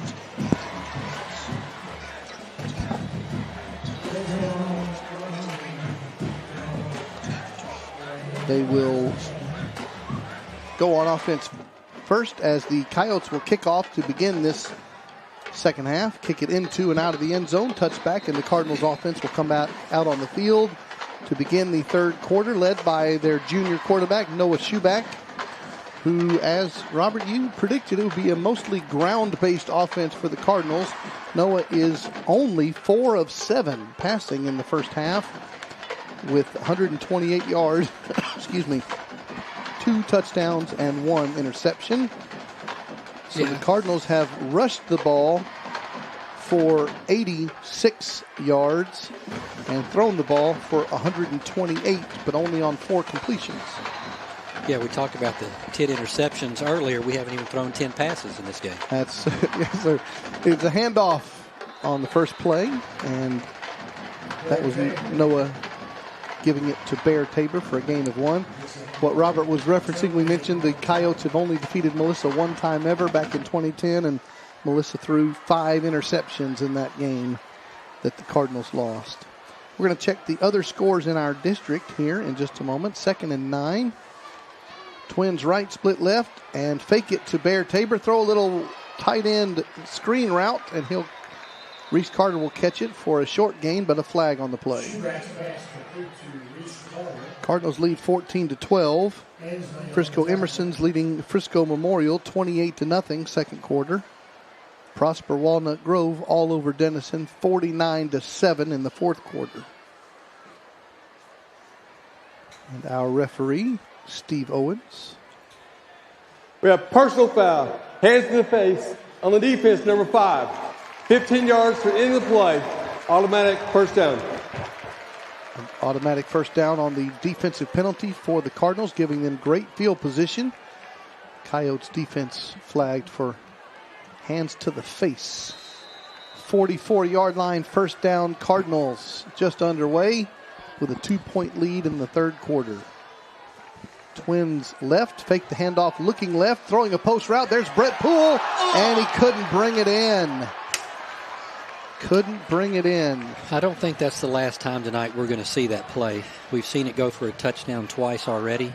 That had the look of the same thing, just couldn't quite bring it in. Could not grab it.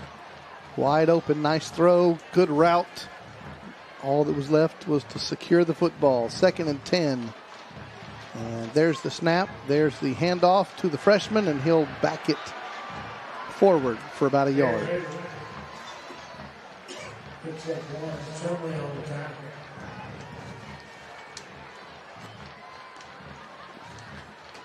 Quickly to the line on 3rd and 9. Ball's on the right hash. Schuback looks to the sideline, gets a play call, fakes the handoff, looks right, throws right to a comeback route run by Dababney over his head, incomplete. And what was a promising drive is going to turn into the Cardinals punting it away. Okay, now it's the battle of halftime adjustments. And the Cardinals offense couldn't do much here as the third quarter begins. Sham McGregor in to punt the football. Pretty short punt formation. We're going to have to burn a timeout here. I don't think we have enough players. If you want to make first time Coach Nally really upset, you're going to have him call a timeout on a punt with the clock stopped. We'll take a break on that note, and we'll be right back. Take advantage of Hutchins Plumbing and Air Conditioning's Fall Startup Special. From now until December 31st, you can get a complete check on your heating system for just $79. Right now is the perfect time to let our expert technicians check the efficiency, reliability, and safety of your heating system. So call today for our $79 Fall Startup Special. We'll ensure you stay warm and relaxed all winter long. Hutchins Plumbing and Air Conditioning. Get it done right, right now.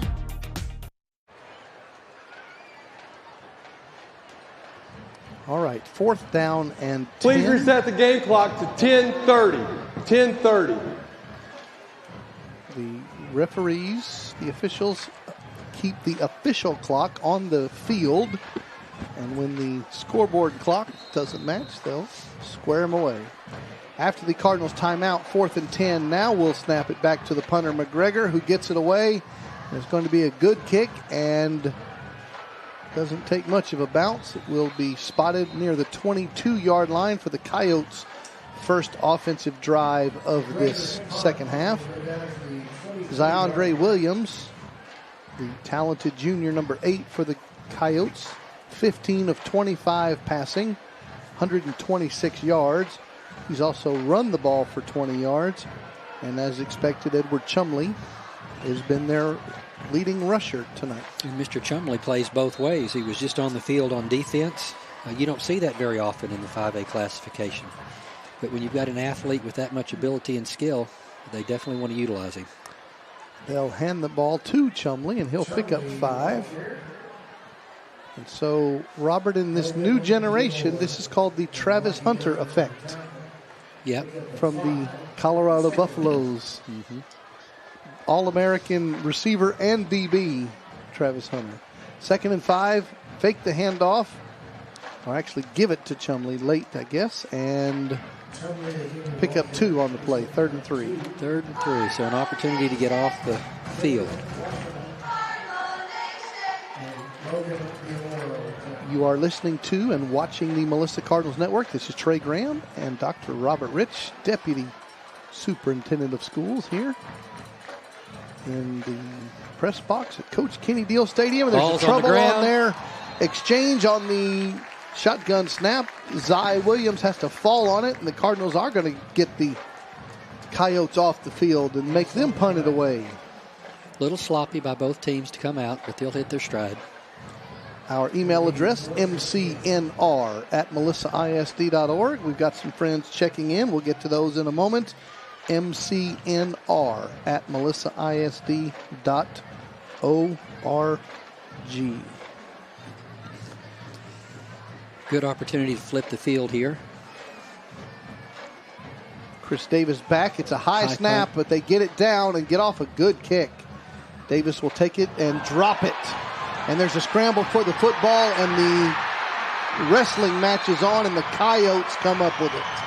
Those are just the types of mistakes that will not help you survive against a good team.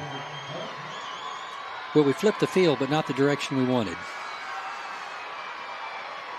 You just flipped it 51 yards in the positive Coyote direction.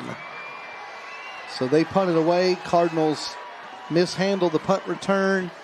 Good job by the gunner of the Coyotes, hustling down there, jumping on that football. And 51 yards later, the Coyotes have great field position at the Cardinal 26, down by a deuce.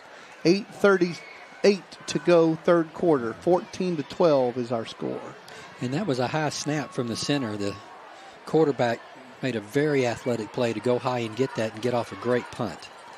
Trips right to the short side, and Zy Williams rolls left, quarterback sweep, and he'll pick up a couple of yards on the play. Next week, the Cardinals are on the road at the Lovejoy Leopards, led by their brand new head football coach, Todd Dodge. Came out of retirement to coach the Leopards. 2nd and 8. And they're going to run draw play to Chumley, and he's going to have a first down to the 16 of the Cardinals. 8 minutes to go in the third quarter, and the special teams turnover is haunting the Cardinals at the moment.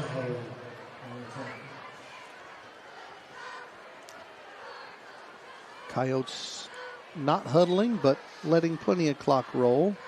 Cardinals run a 3-4 defensive alignment. Todd Pennington is the defensive coordinator. And the Coyotes have called a good game tonight. The Cardinals D's had a battle. Pump and go. Throw it in the middle of the field. Caught. And it's going to be first and goal for the Coyotes. Good job there by Ace Traylor of the Coyotes to go up and, as coaches like to say, high point the football. First and goal at the 3. Coyotes trying to take the lead. Twins to both sides. Give it to Chumley on first and goal. Touchdown Coyotes. And they do take the lead with 7:24 to go, third quarter.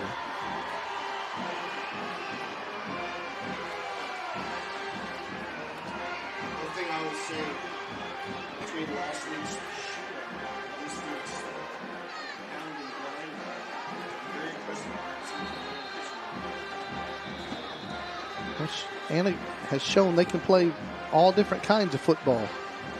The slugfest of tonight and the basketball game of last week. We're going to have a timeout on the field before the PAT. Let's go, let's go, let's go. Let's go. Well, Mr. Owens says nobody calls timeout. You guys just got to come back out here on the field, I guess. Because Anna wants to run a 2-point play, I think, here. Up by 4. There's a chart everybody in football knows about this, but being up by 4 and being up by 5 are the same thing. There's no benefit to kicking this PAT because there's no difference. So you go for 2 to get it to 6. And if you stay at 4, there's no loss. That's how this chart works. So they are going for 2. Shotgun, reverse, and the Cardinals defense does a great job of blowing it up. That was Colin Craig who saw the pitch man coming around on the reverse. And Jalen Frazier, that is. And he took care of that. So the score remains 18-14. Cardinals with the 4-point deficit at this moment. We will get to those emails that I promised you.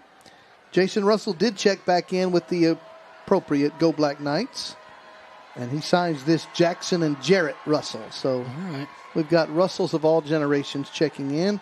Mary Cody watching her grandson Max Corbin. She's in Washington State. So thank you, Miss Cody. Olga Koza cheering on Ryder Slayton from Merced, California. Tony Mallory and Chris Mallory check in from Custer, South Dakota. And because our game last week was 70-13, we were asking Miss Mallory for bakery recommendations because Coach Deal, for some reason, is fascinated by some bakery in Custer, South Dakota. So Miss Mallory was giving us the insights on that's what you do when it's 70-13. Yeah, I get it. But right now it's 18-14. Yeah, Anna has successfully nullified the advantage of getting the kick to start the second half. Well said. We need to steal the momentum back here. They're feeling a little bit of energy. Mark Wynn, the kicker, will send it into the end zone. Another touchback. And the Cardinals will come back out here.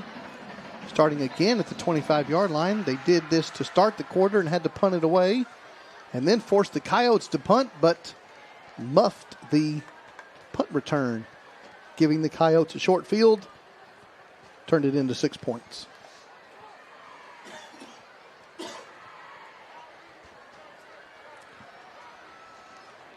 Ryder Slayton, Max Wright, Jake Brown, Owen Hollenbeck up there at the O-line spot, along with DeMondre Tasby. Cardinals are going to hand the ball off on first down and pick up about 4 on the play. And that is Zaid Shaheed as we approach 7 minutes to go. Remember, you and your family are invited to First Melissa this Sunday morning, every Sunday morning, whether you live in Melissa or Anna or elsewhere. Go to firstmelissa.com. Join us Sunday mornings 9 a.m. or 10:15 a.m. Second down, 6 Schuback has time, steps up, throws the Brett Poole post route wide open and dropped it again.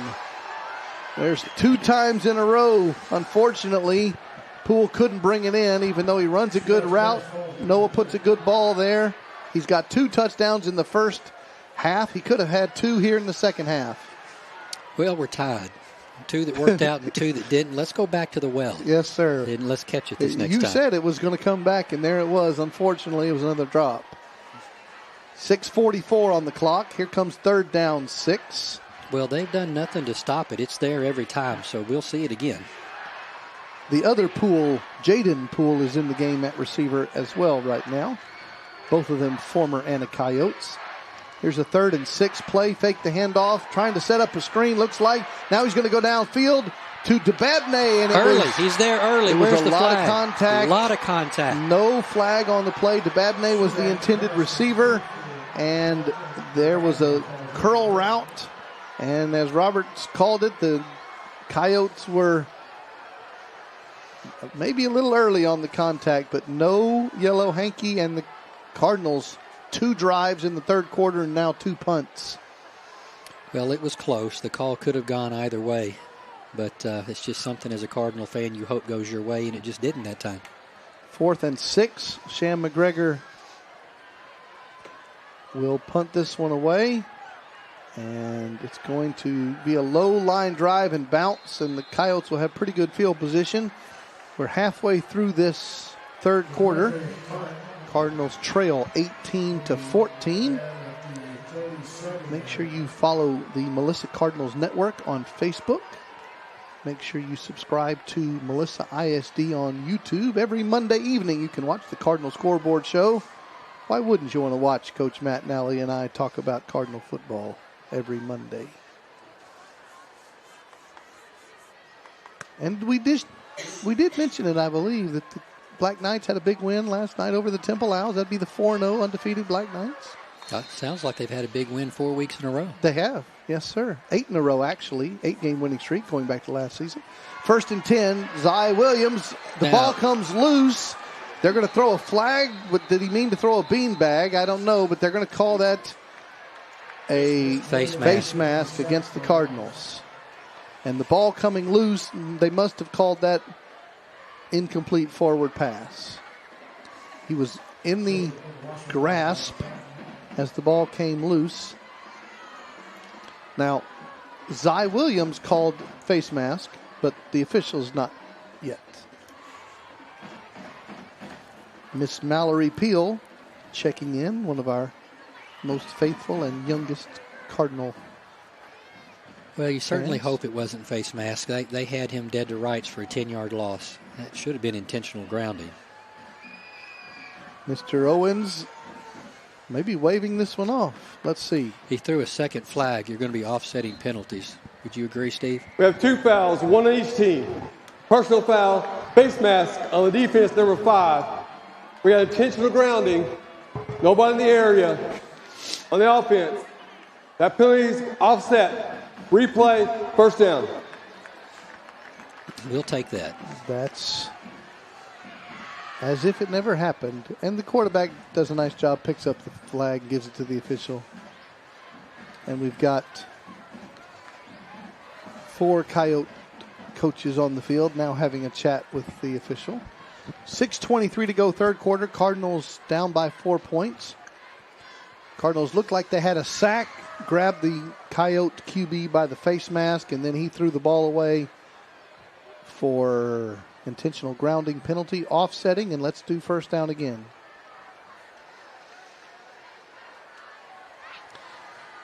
This is Trey Graham and Robert Rich, our rules analyst. Mr. Gerard here as well. We are at the Dealatorium here in Melissa, Texas. Trips right to the wide side. 1st down and 10. No backs. Rolling right. Looking right. Throwing a little bit of a slant there. And it's going to be a catch and a short gain for the Coyotes out to the 42-yard line. Gain of 5. Threw that one in a lot of traffic.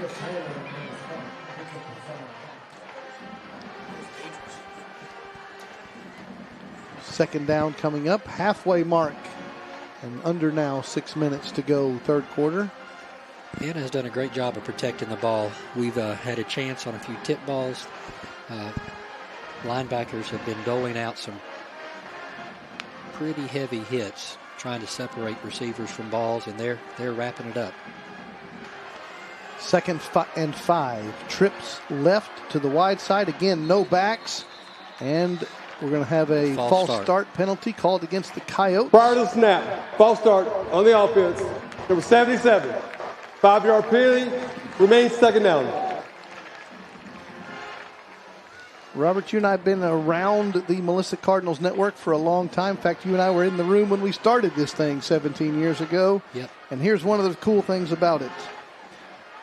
A lady named Beverly is watching in Indianapolis, Indiana, because she is a friend of Noah Schubach's grandmother. All right. Welcome, Beverly. So welcome to the Melissa Cardinals network. 4 receivers left, and Williams looks left, throws a stop route, and it's going to be incomplete. Couldn't bring that one in. It was intended for Rowan Nylander, and now it's 3rd and 10. Little sloppiness in the last couple of minutes by both teams. Hello, Beverly, and welcome from Indiana. And go Cardinals. One big defensive stand right here. Let's get the ball back and get the lead back. 3rd down 10. Clock stopped at 5:03 in the 3rd. Ziondre Williams has time in the pocket, throws a crossing route. It's going to be complete for a 1st down. Ronald Bell on the catch right near the midfield stripe, and he's going to haul that one in, and now he's going to need some medical attention. So the officials will call a medical timeout. Timeout for injury. You are watching the Melissa Cardinals network, and we'll be right back.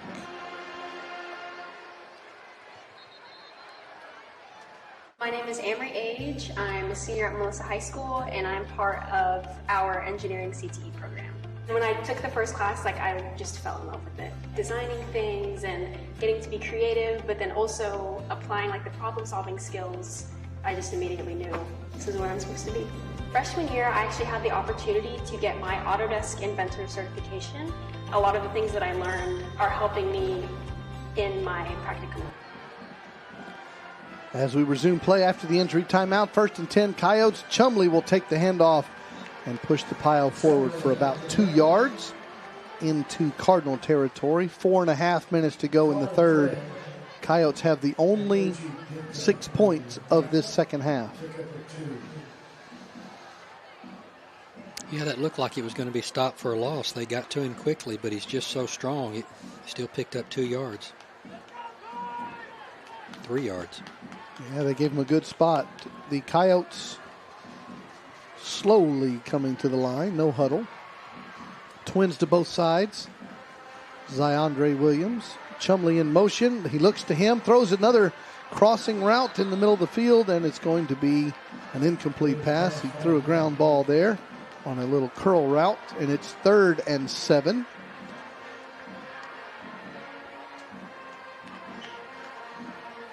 Robert, one of your old friends checking in. From the 49, it's 3rd and 8. Oh, yeah. And that's Stella. Stella's not an old friend. She's Cardinal family.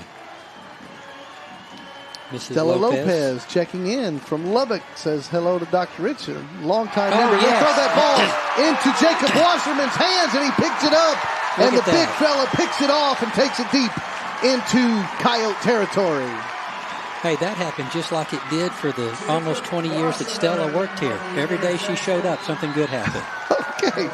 She sends us a text message, and we get an interception. Threw it right into the arms of Jacob Wasserman, last week's defensive player of the game. He picks it off, runs it into Coyote territory, and Cardinals take over, trying to get this lead back. So all that to say hello, Miss Lopez. She's in Lubbock with grandson Seth Pintor, a graduate of Melissa High School, and out there in Red Raider land, and she sends us a message saying hello, and then Jacob Wasserman does a job to put that ball in his hands, and now they're walking yardage against the Cardinals. We have sideline interference on the home team. 15 yards into the run. Be 1st and 10. Sideline interference, which makes me, Mr. Gerard, think they must have given a sideline warning earlier. I don't remember Mr. Owens announcing that. But what does that mean? Well, that big white band along the sideline, the refs are supposed to have the chance to run freely. And everybody gets excited and gets in his way. And that's why every team has somebody with the title called Get Back Coach. And the Get Back Coach needs to get people back. So the Cardinals lose yardage. They start at the 41. They're going to throw the post route to Dababney this time, and it's over his head. Incomplete. Yeah, he was open. The receivers are open. We're getting good routes. We're just not connected. Second down 10. Poole's been running that post route from the left side. Dababney ran it from the right split end position. And they've got no safety deep back. They're running pretty much man-to-man. They're And that's daring us to throw the ball. getting those guys open, just as you say, haven't connected. And now we have a flag coming in. Prior snap. Ball started on the offense. 74.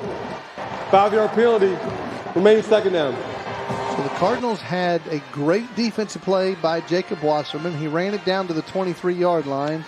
And then via multiple penalties, the Cardinals are back at the Coyote 46 right now. And it's 2nd and 15. 2 receivers left to the wide side. Schuback fakes the handoff. Quarterback keeper. He's back to the original line of scrimmage, and a positive gain from there will take it down 3rd and 4 coming up. Great awareness for him to watch that just long enough to see if that defensive player was going to commit to the running back and for him to pull the ball. Good call by quarterback. 3rd and 4, quickly to the line. 2 receivers left. Give it to Bear. Tabor going right. And again, he backs up, makes a spin, and he's going to have a first down. And the Cardinals are at the 29 with 3:10 to go in the 3rd quarter. We're watching and listening to the Melissa Cardinals Network. Get off the field. The Cardinals had a substitution question there. Got it squared away. And give the ball to the freshman Tabor, and he'll push it forward for 2 yards. He's running angry right now. He looks good. And now Tabor will check out, and Shaheed will check in at the running back spot. Don't forget the 5th quarter event coming up right after this game, sponsored by the First Melissa Student Ministry. 2nd and 8. And fake it to Shaheed, quarterback keeper straight up the middle. He'll pick up 2 more yards. We'll make it 3rd and 6. 2:20 to go in the 3rd quarter. 18-14. Coyotes with the lead. Quickly to the line. Twins left, wing left. Ooh, Coyotes jump, but the just about got Cardinals 'em. do not snap it. So all is well. That would have been big. 3rd and 6. Play clock's at 10. Snap it back. Give it to the running back, Shaheed. And Move the pile. Push. Attaboy. Way to fight. Well, he did jump out of that pile on the positive side. And he'll pick up 5 yards on 3rd and 6. Looked like he was going to get stopped for nothing, but pushing that pile. And now it's 4th and 1. Coach Nally's setting up the tush push play on 4th and 1. And quarterback sneak by Schuback is going to get a first down. We just need them to signal it.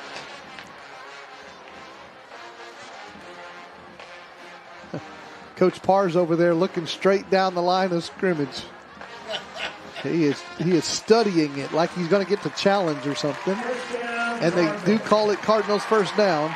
And Coach Parr literally it's like he was lining up a putt. He was down, kneeling over, trying to line that thing up, and they do call Cardinals first down at the 19 of the Coyotes. Shuback. He's interference. And there's traffic. There's contact intended for Dababney. Shuback threw it. Dababney was on the ground when he threw it, but the contact had already been made. And we should get a half the distance penalty here. Again, great awareness from the quarterback. He sees his receiver being pulled down. He goes ahead and lets it go as he's going down. It was so apparent. We'll just see if it gets him from a defensive holding to a pass interference. On defense. That's good. Number 5, 15 yards, automatic first down. They going to give him all 15 yards and not a half the distance, Mr. Gerard? I will take that. They're giving them all, should have been half the distance, but they gave him all 15 from the 19 to the 4. So they're going to hand the ball. Well, actually, Shuback's going to keep that one, and he'll be taken back down to the 5.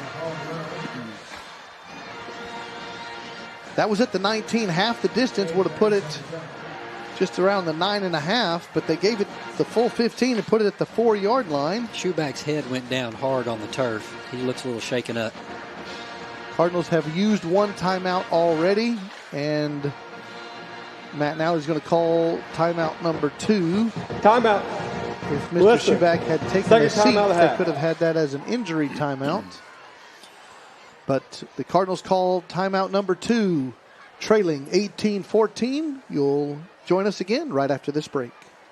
Now through October, when you replace your existing AC system with a Duquesne Complete System from Hutchins Plumbing and Air Conditioning, you'll get more than just a cool house. When you upgrade, we'll install your choice of a home purifier system or a 10-year water heater for free. That's right, free. Give your home a tune-up in more ways than one. Don't miss out on this amazing deal. Call the folks who do it all at Hutchins Plumbing and Air Conditioning or visit us online today.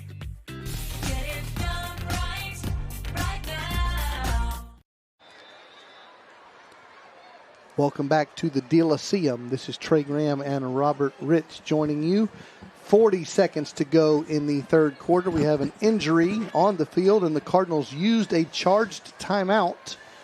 And the only reason, well, there's many, many reasons. One of the reasons you would do that is if it's an injury timeout, then the player has to come out. If they don't call it an injury timeout, you could choose to leave him in, but the Cardinals are going to put Jacob Nye in a wildcat situation here. The receiver's playing quarterback, 2nd and goal from the 4, and he's going to run quarterback draw down to the 1-yard line. Jaden Poole is warming up on the sideline in case he's needed at the QB spot.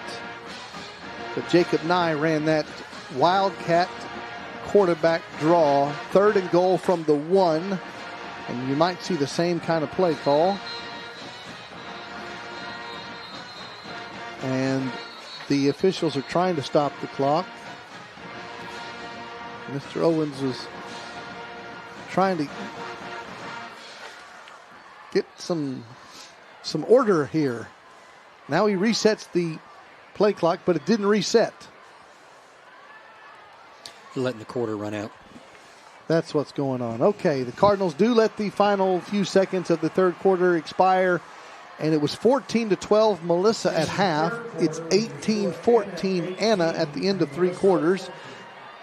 And you are joining us here at Coach Kenny Deal Stadium as the rivalry resumes. The two teams, Melissa and Anna, have played each other 12 times in history. 11 of them were victories by the Cardinals. The last time these two teams played was in the year 2021. When Melissa won by a score of 51-19. It is much closer here tonight. 18-14 is the score. The defending 4A state champs, the Anna Coyotes, are in the lead. Now, correct me if I'm wrong. In that game in 2021, were you and a certain Coach Kenny Deal put out in the top of the stands and were given a table to broadcast the game from? Yes, Mr. Gerard asking if we broadcast from the bleachers in Anna. That is correct. We did. But I just in full disclosure, we've called many a game from the stands all over the place. And if you think football broadcasting accommodations sometimes are bad, you should try to be a baseball announcer for high schools, because we've sat on many a pickle bucket over the years watching baseball broadcasting. All right, as the fourth quarter begins, Cardinals down by 4 points. They have 3rd and goal at the 1. Jacob Nye runs quarterback draw out of the Wildcat. Touchdown, Cardinals. Touchdown, Jacob Nye from 1 yard out, and the Cardinals are back in the lead.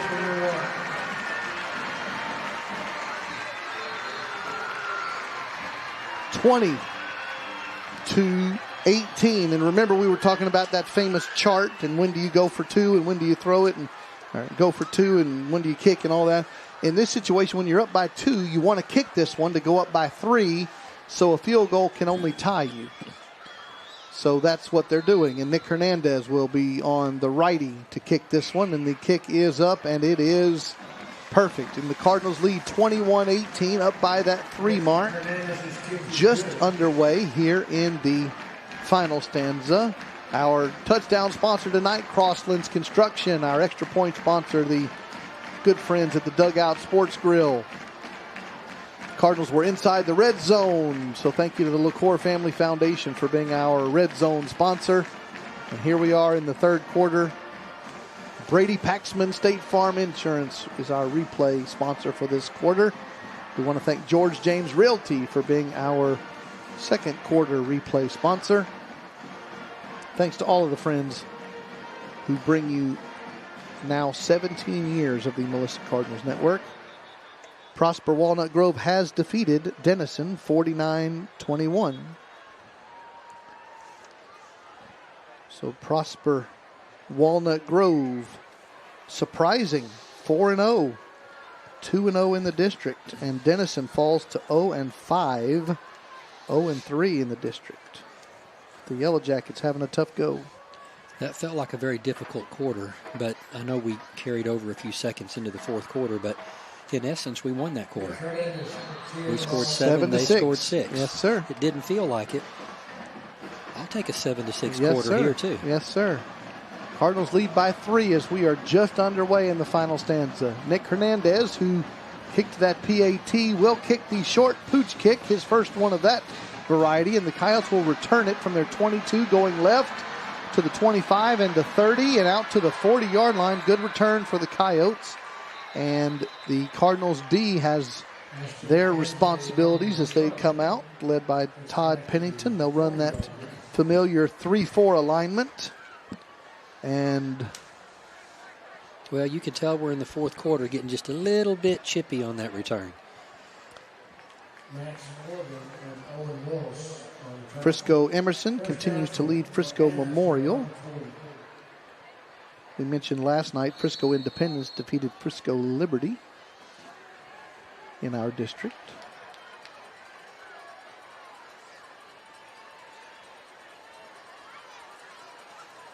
Allen defeats McKinney tonight, 38-14. First and 10, Coyotes from their own 40-yard line. They hand the ball, going left guard and going nowhere. Lots of Cardinals in on that tackle, including Jalen Frazier. Prosper defeats Plano East tonight in a game I would have never predicted back in the day when I lived in Richardson, Texas, for the Richardson Eagles. Plano versus Princeton. Yeah. Two towns that would have never been in the same sentence before. Plano is all over Princeton in the fourth quarter, leading by 24. Zyondre Williams hands the ball to Chumley going right, and he'll pick up about 2 on the play. Third down. 1 minute gone by in the fourth quarter. All right, now we need one good defensive stand right here. Let's find a gear. Tioga defeats Trenton. Whitewright defeats Tom Bean.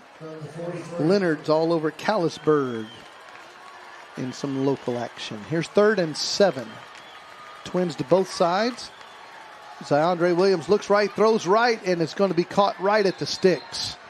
That was Patusik on the coverage and Bell on the reception. And the question is, where's the spot? And they're going to call him just short of the sticks, 4th and a foot.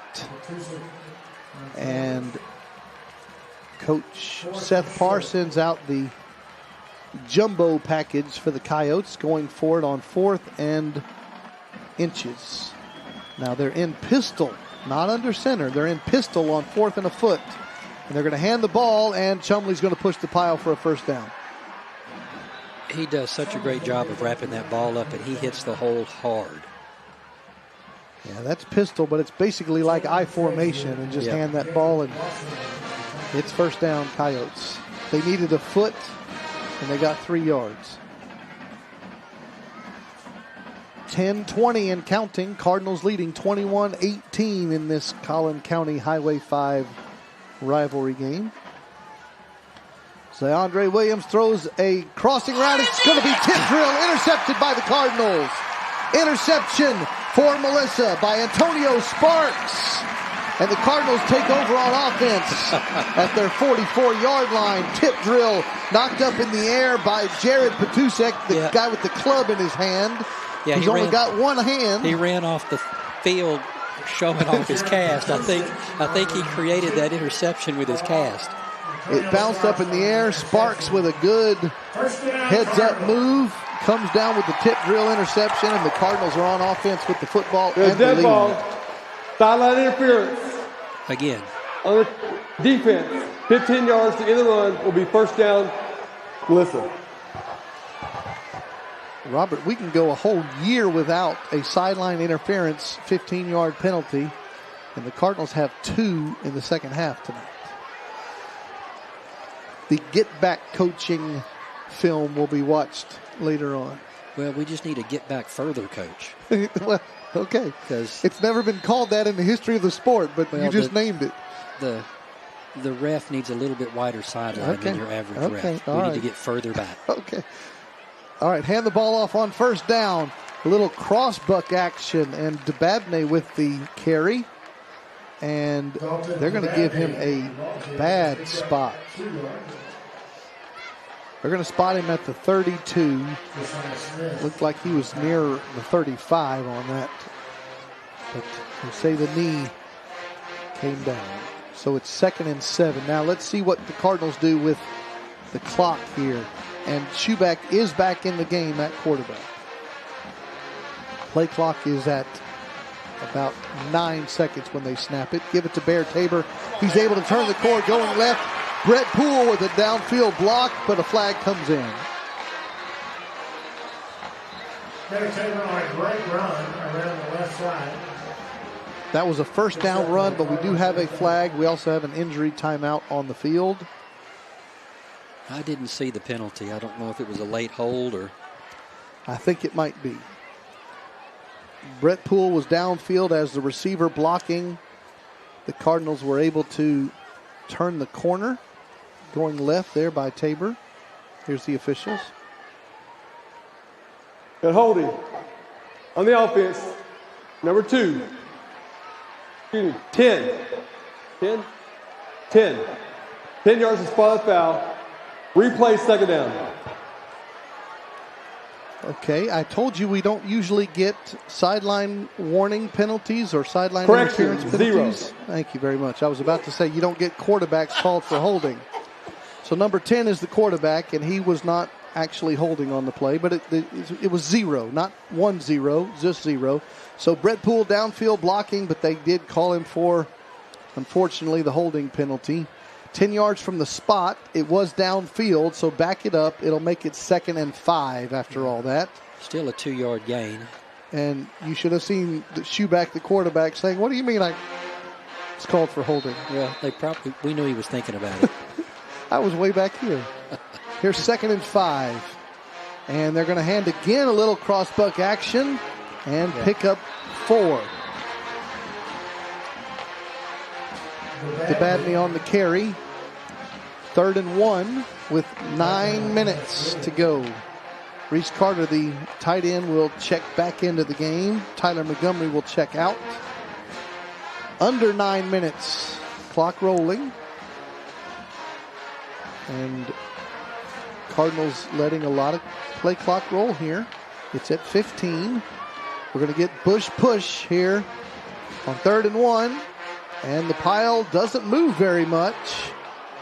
And the officials don't move very much. Is the ball out? No. You don't have 20 people pointing their fingers or arms. You only have one. According to the headlinesman, it should be a first down. Yeah. All right. I do think the ball came loose, but we recovered it. Somebody make a call. There you go, Mr. Owens in the white hat. First down, Cardinals. Most important thing is roll that clock. Well, Control the football. Cardinals have one job right now, and that is to get behind that big offensive line, methodically move the ball down the field, chew up this last 8 minutes, get a mark in the win column, and head to the house. Demondre Tasby, the center, will snap it to Schuback. Now 1st and 10. He looks to throw the football. Steps up, rolls to his right, has time, throws it deep into the right side for DeBadney. A lot of contact, incomplete pass. And the Cardinals think they're going to get a DPI again on the Coyote defense.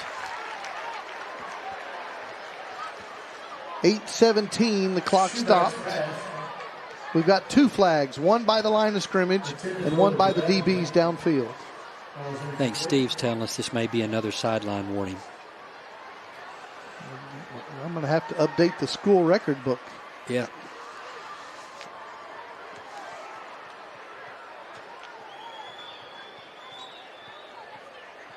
And multiple fouls.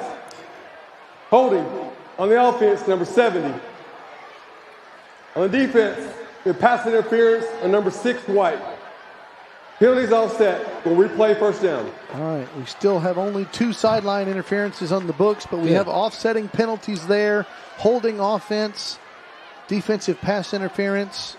They nullify one another, so it's 1st and 10. Cardinals at their own 39. Well, right now, the downs and the first down and the having possession is what's important. Bear Tabor will take a handoff and pick up 2 yards.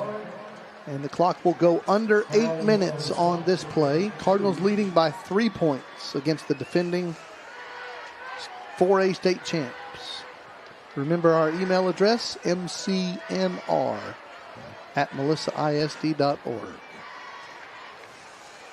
And the Cardinals, who are usually very fast-paced on offense, are letting smartly lots of clock roll. 7:40 and counting. 2nd and 8. Twins left, wide right. And another cross-buck action, and DeBadney couldn't break out of the shoestrings there. He picks up 2 more. That was an ankle tackle from going deep. One of the fastest Cardinals on the team. Josiah Smith on the tackle. 3rd down and 6. This is a hard 10 yards apparently to get because We've been in gotten this little zone for a long time. We're going to have to make a first down 3 times. 3rd and 6. 2 backs. And give it to the freshman Tabor, who has a first down into Coyote territory at the 45-yard line. He picks up 8. No, I'm sorry. He picks up 12 first down. Spotted at the Coyote 45, and we're at 6:48 and counting in the ball game. Cardinals with a 3-point lead, trying to hang on in a district game, a rivalry game, a home game. 1st and 10, and it's the reverse play. Bear Tabor went left. He got nothing on the carry, but we do have a flag. I didn't see anybody over there to hold. Maybe a face mask? Maybe a face mask. We'll see. Clock stopped on the penalty, 6:25 in the 4th quarter.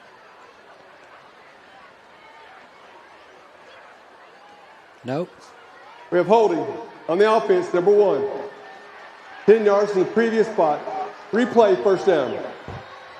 We've gotten 2 holding penalties on wide receivers in this drive. We just cannot get out between the 40 You're and exactly 50. right. That We're stuck in this soccer little channel. circle right there, it's like the Twilight Zone right there in the middle of that soccer circle. Here comes 1st and 20. I like it when they keep resetting it to first down. Schuback, one back next to him, fakes the handoff, looks left, throws left. Down the sideline is going to be an up and a grab, and it brings it in. And that is Poole, Brett, but they're going to say he caught it out of bounds. Great catch. Up over the receiver, high pointed the ball, as you mentioned earlier. Yep. His momentum just carried him out of bounds. So they come back to the twilight zone, and we'll do this again. Our replay here in the fourth quarter brought to us by Adon Complete Air Conditioning. Thank you for being our sponsor. 2nd and 20. And give the handoff to Bear Tabor going right, has a breakaway at the 50. Inside the Coyote territory at the 40. It's going to be 3rd and short. However, another flag comes in. 5:50 on the game clock.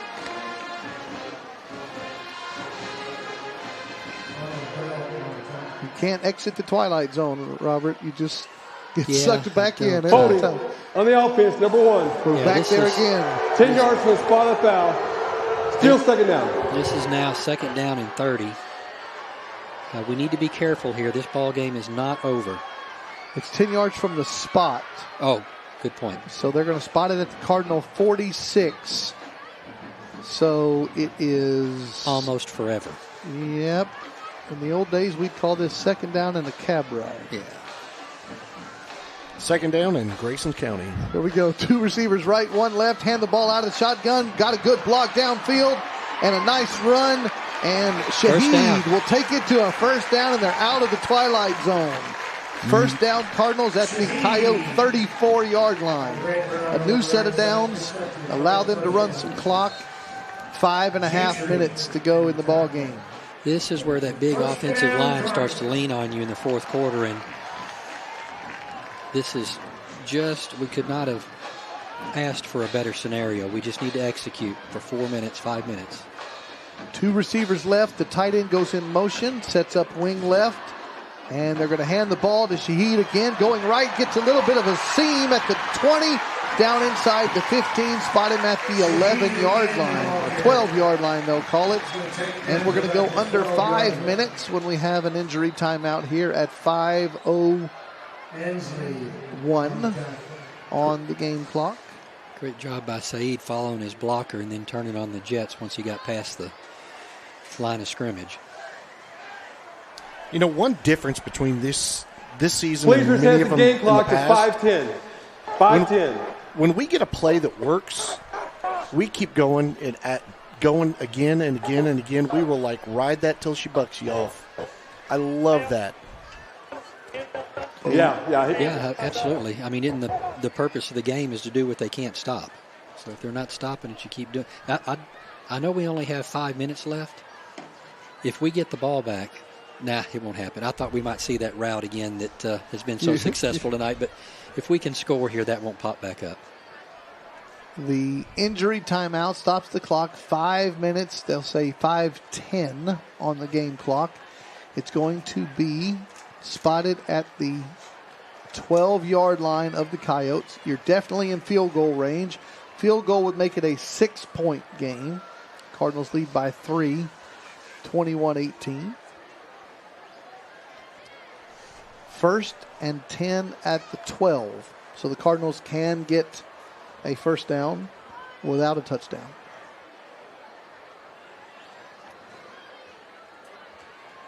You are watching and listening to the Melissa Cardinals Network. Trey Graham and Robert Rich joining me tonight. And our friend Steve Gerard in the booth. John Graham is here. Andy Graham is here. And the Cardinals have a 1st down and 10 at the 12. And they are smartly letting a bunch of play clock roll as the game clock now at 4:49 and counting. Yeah, in the history of the Cardinals, there just haven't been many fourth quarter drives that have been game-ending drives where we're just using up the clock, running between the tackles, getting behind that big offensive line. Shaheed takes the handoff going left, makes one man miss. He falls forward for just about 1 yard, and it will go under 4 minutes. Priority one is protect the football here. Yes, sir. Again, you are already in field goal range. You don't want to risk anything. You don't want to stop the clock with an incomplete pass. 4:08 and counting.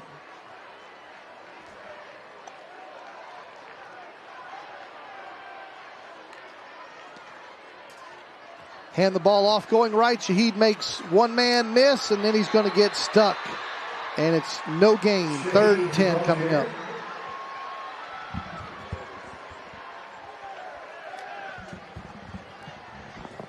Clock rolling, 3:40 to go.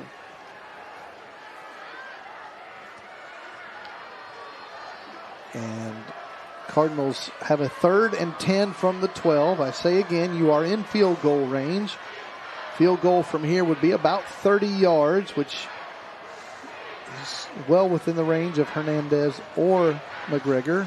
3rd and 10, shotgun, 2 receivers right, 1 split left, and they're going to run Bear Tabor left side down to the 7, which will make it 4th and 5. Cardinals have 1 timeout remaining as we hit the 3-minute mark. Coyotes have 3 timeouts remaining, and they're going to stop the clock at 3:05 because there's a flag on the play. Anything that'll give us an automatic first down would just be glorious. They moved the ball back from the 6 to the 7. So it's 4th and 5. Flag causes the clock to stop. 3:05 to go in this regulation. Cardinals come in tonight 3-1. Coyotes no are foul. 1-2. No foul. And Mr. Owens waves it off. So he'll restart this play clock and the game clock. But timeout. Coyotes will use their first one at 3:05 to go. Big decision here for Coach Matt Nally. It's 4th and 5 from the 7. All kinds of ways to think this through. You got to turn your mic off, Mr. Official. Mr. Official, your mic is on. Yeah. Mr. Official, your mic is on. Thank you very much.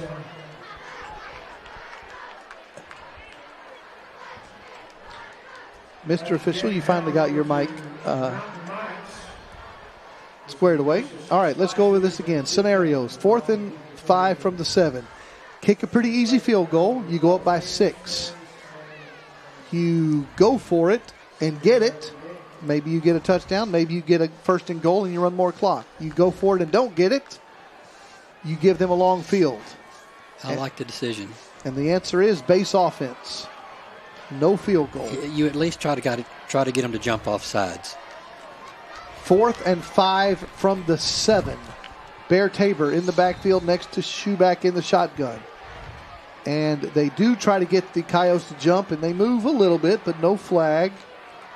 And because it was a timeout, the play clock is rolling, but the game clock is not. Still at 3:05. Now there's 9 seconds, 8 on the play clock. Snap the ball on 4th and 5. Throw the slant route. Incomplete pass. Behind his receiver, Dabadneh, just by a step.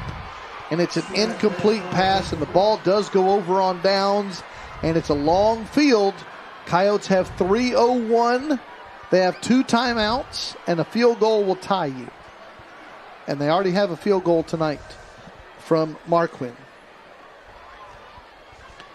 Ball's taken over by the Coyotes at their own 7-yard line. So you are looking at, we'll say 60 yards to get into field goal position for the Coyotes. Maybe 65.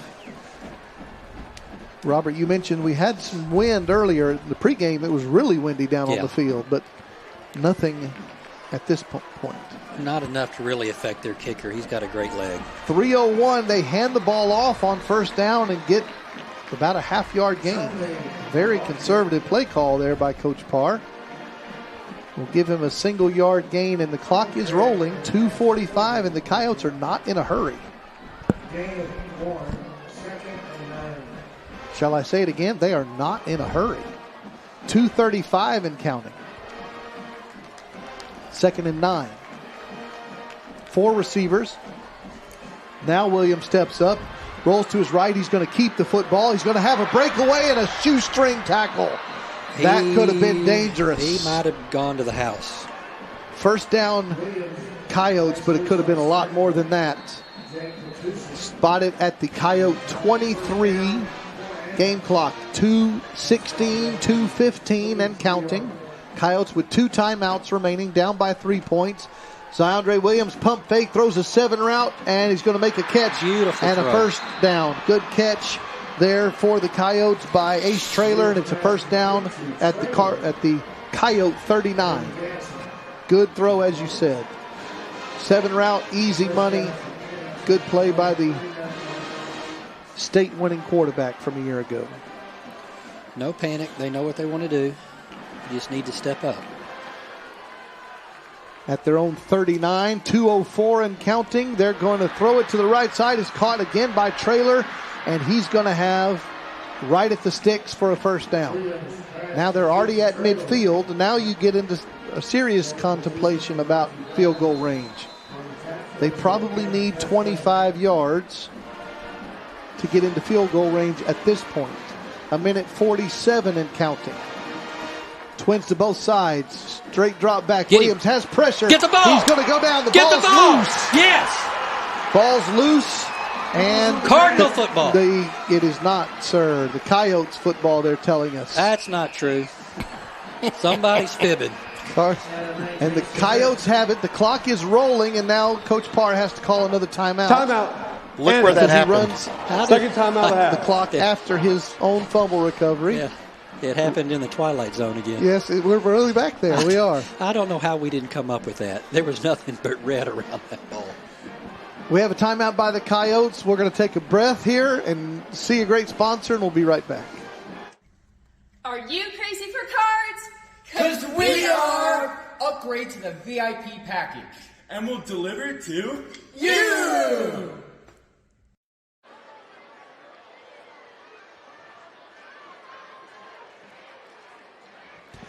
Welcome back. We have 1 and 29 seconds to go in the fourth quarter. Ziondre Williams, the Coyotes quarterback, looked like he was about to be sacked. Ball came loose. Robert Rich said the Cardinals recovered it. The people in the striped shirts said the Coyotes recovered it. So the Coyotes had to call their second timeout with 1:29 on the clock. It is 2nd and 15. Coyotes at their own 45. Williams throws it right. Got a wide open wheel route by the running back. He's going to catch it, but he will stay in bounds. Clock is rolling. Gain of about 8. Brings up 3rd and 7. Each team has 1 timeout remaining. Cardinals lead by 3 points. They need about 25 more yards for field goal position. 3rd and 7. Straight drop back. No pressure. Quarterback is going to try to avoid the pressure, and he does. He's going to run the football, get what he can. He goes down in bounds, but he gets a first down. Stops the clock at 56 seconds at the Cardinal 39. Now they're rolling the clock. The chains are set. 49 seconds. And Williams takes the snap, has pressure, rolls right. He's going to pull it down and run the football. And he's going to pick up a first down and stay in bounds until he goes out of bounds at the 19-yard line. Good run by the junior number 8 by the Coyotes. And they are in the field goal range now. They could tie it up. They're going for the win. 40 seconds. At this juncture of the game, I think you just put the ball in your best athlete's hands. That's what they're doing, for sure. Timeout. Melissa, that's the 3rd and final timeout. Melissa uses their final timeout with 40 seconds on the clock. Cardinals lead by 3 points. We'll be right back. I would say my favorite part is our robotics club. Any custom parts that our robot needs, like for example wheels or arms or gears, we customize them to exactly what our robot needs for the competition. Our robot has gotten 2nd at state So that's super awesome for our team. When you get together with a lot of, like a room of brilliant minds, you are amazed with the things that you can come up with. And just the value of teamwork in itself is very important. And I think that's the biggest lesson that I've learned. Thanks for flying by.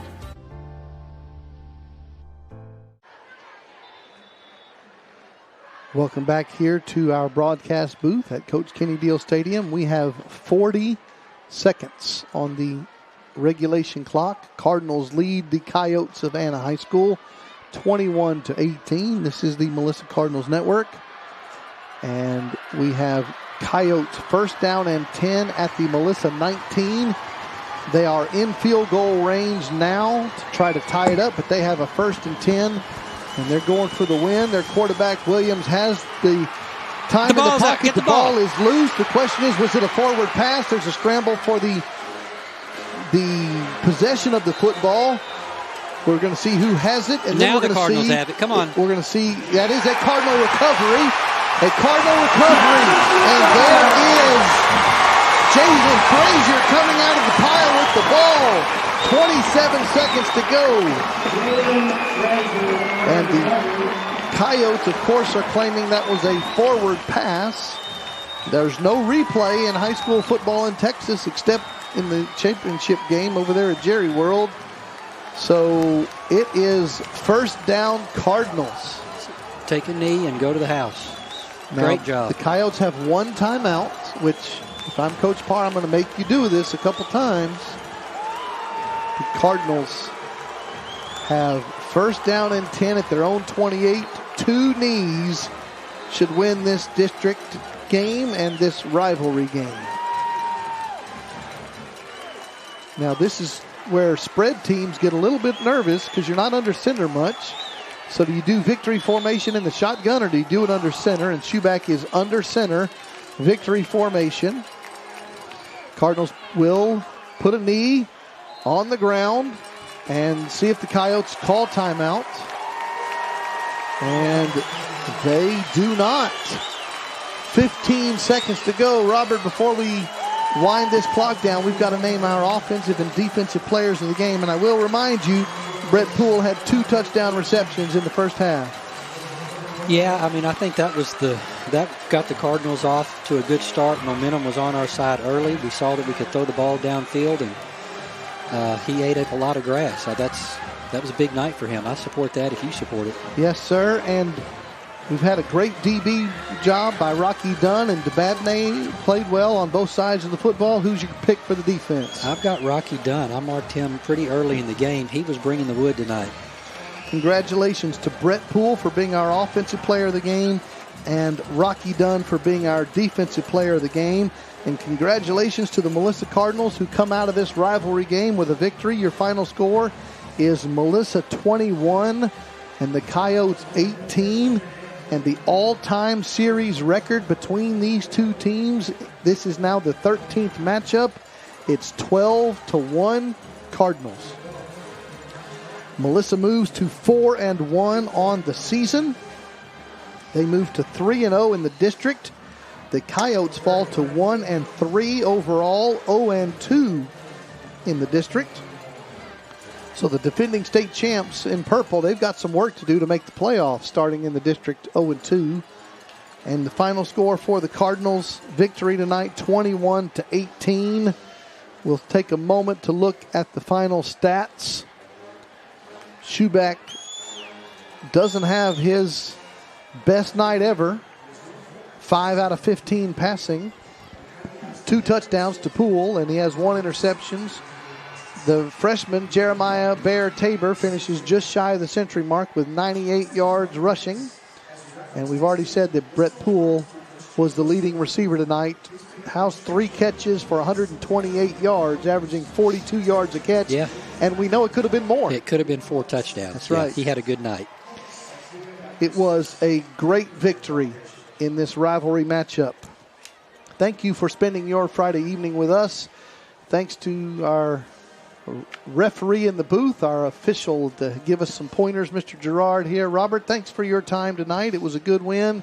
Before I sign us out of here, give us your final thoughts. Just a great win for the Cardinals. Congratulations to Anna. They've had a couple of wonderful seasons. They're a wonderful football team, a growing community, and they've got bright things ahead of them as well. We wish them the best as they move forward. But we wanted to see a game that was the defense was the highlight and just not a lot of mistakes on offense. And these are kids. They played hard. Sometimes there's mistakes. Pros make mistakes, but this was an outstanding game by both teams. And very proud of our kids. And, you watch this long, and most of these kids don't even know us. We're so big now. But it's like watching your own family out there on the field. Just wonderful, wonderful group of young men. Saw the Cardinal band playing the fight song down there as Cardinal crowd rightfully excited with a big win tonight. Remember, the fifth quarter event is going to start right now down the street at First Melissa. If you're at home or listening or right here in the stadium, head down the street to First Melissa as the fifth quarter event begins for our teenagers. And then our worship services this Sunday, 9 a.m. or 10:15 a.m.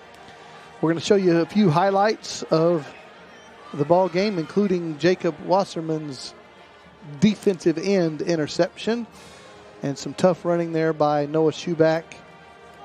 This was a good team win. And, of course, there's always things to clean up, including the 2 sideline interference penalties, which you don't hear about very often. But it's a good win for your Cardinals. And congratulations to Matt Nally and his team. They moved to 4-1 on the season. Remember, we are back in action 1 week from tonight on the road down there in Lucas, Texas. They got one tough win out of the way tonight, and they got another tough game next Friday. Coach Kenny Deal will be alongside me here on the broadcast. We invite you to join us 7:30 kickoff. Melissa at Lovejoy next Friday, 7 o'clock pregame show. Thank you for spending your Friday evening with us. Make sure you follow the Melissa Cardinals Network on Facebook and you subscribe to Melissa ISD on YouTube. We will see you next Friday in Lovejoy. For Steve Gerard, for John Graham and Andy Graham and our producer Trevor and Dr. Robert Rich. Your final score, Melissa 21, Anna Coyotes 18. This is Trey Graham saying good night from Melissa, Texas.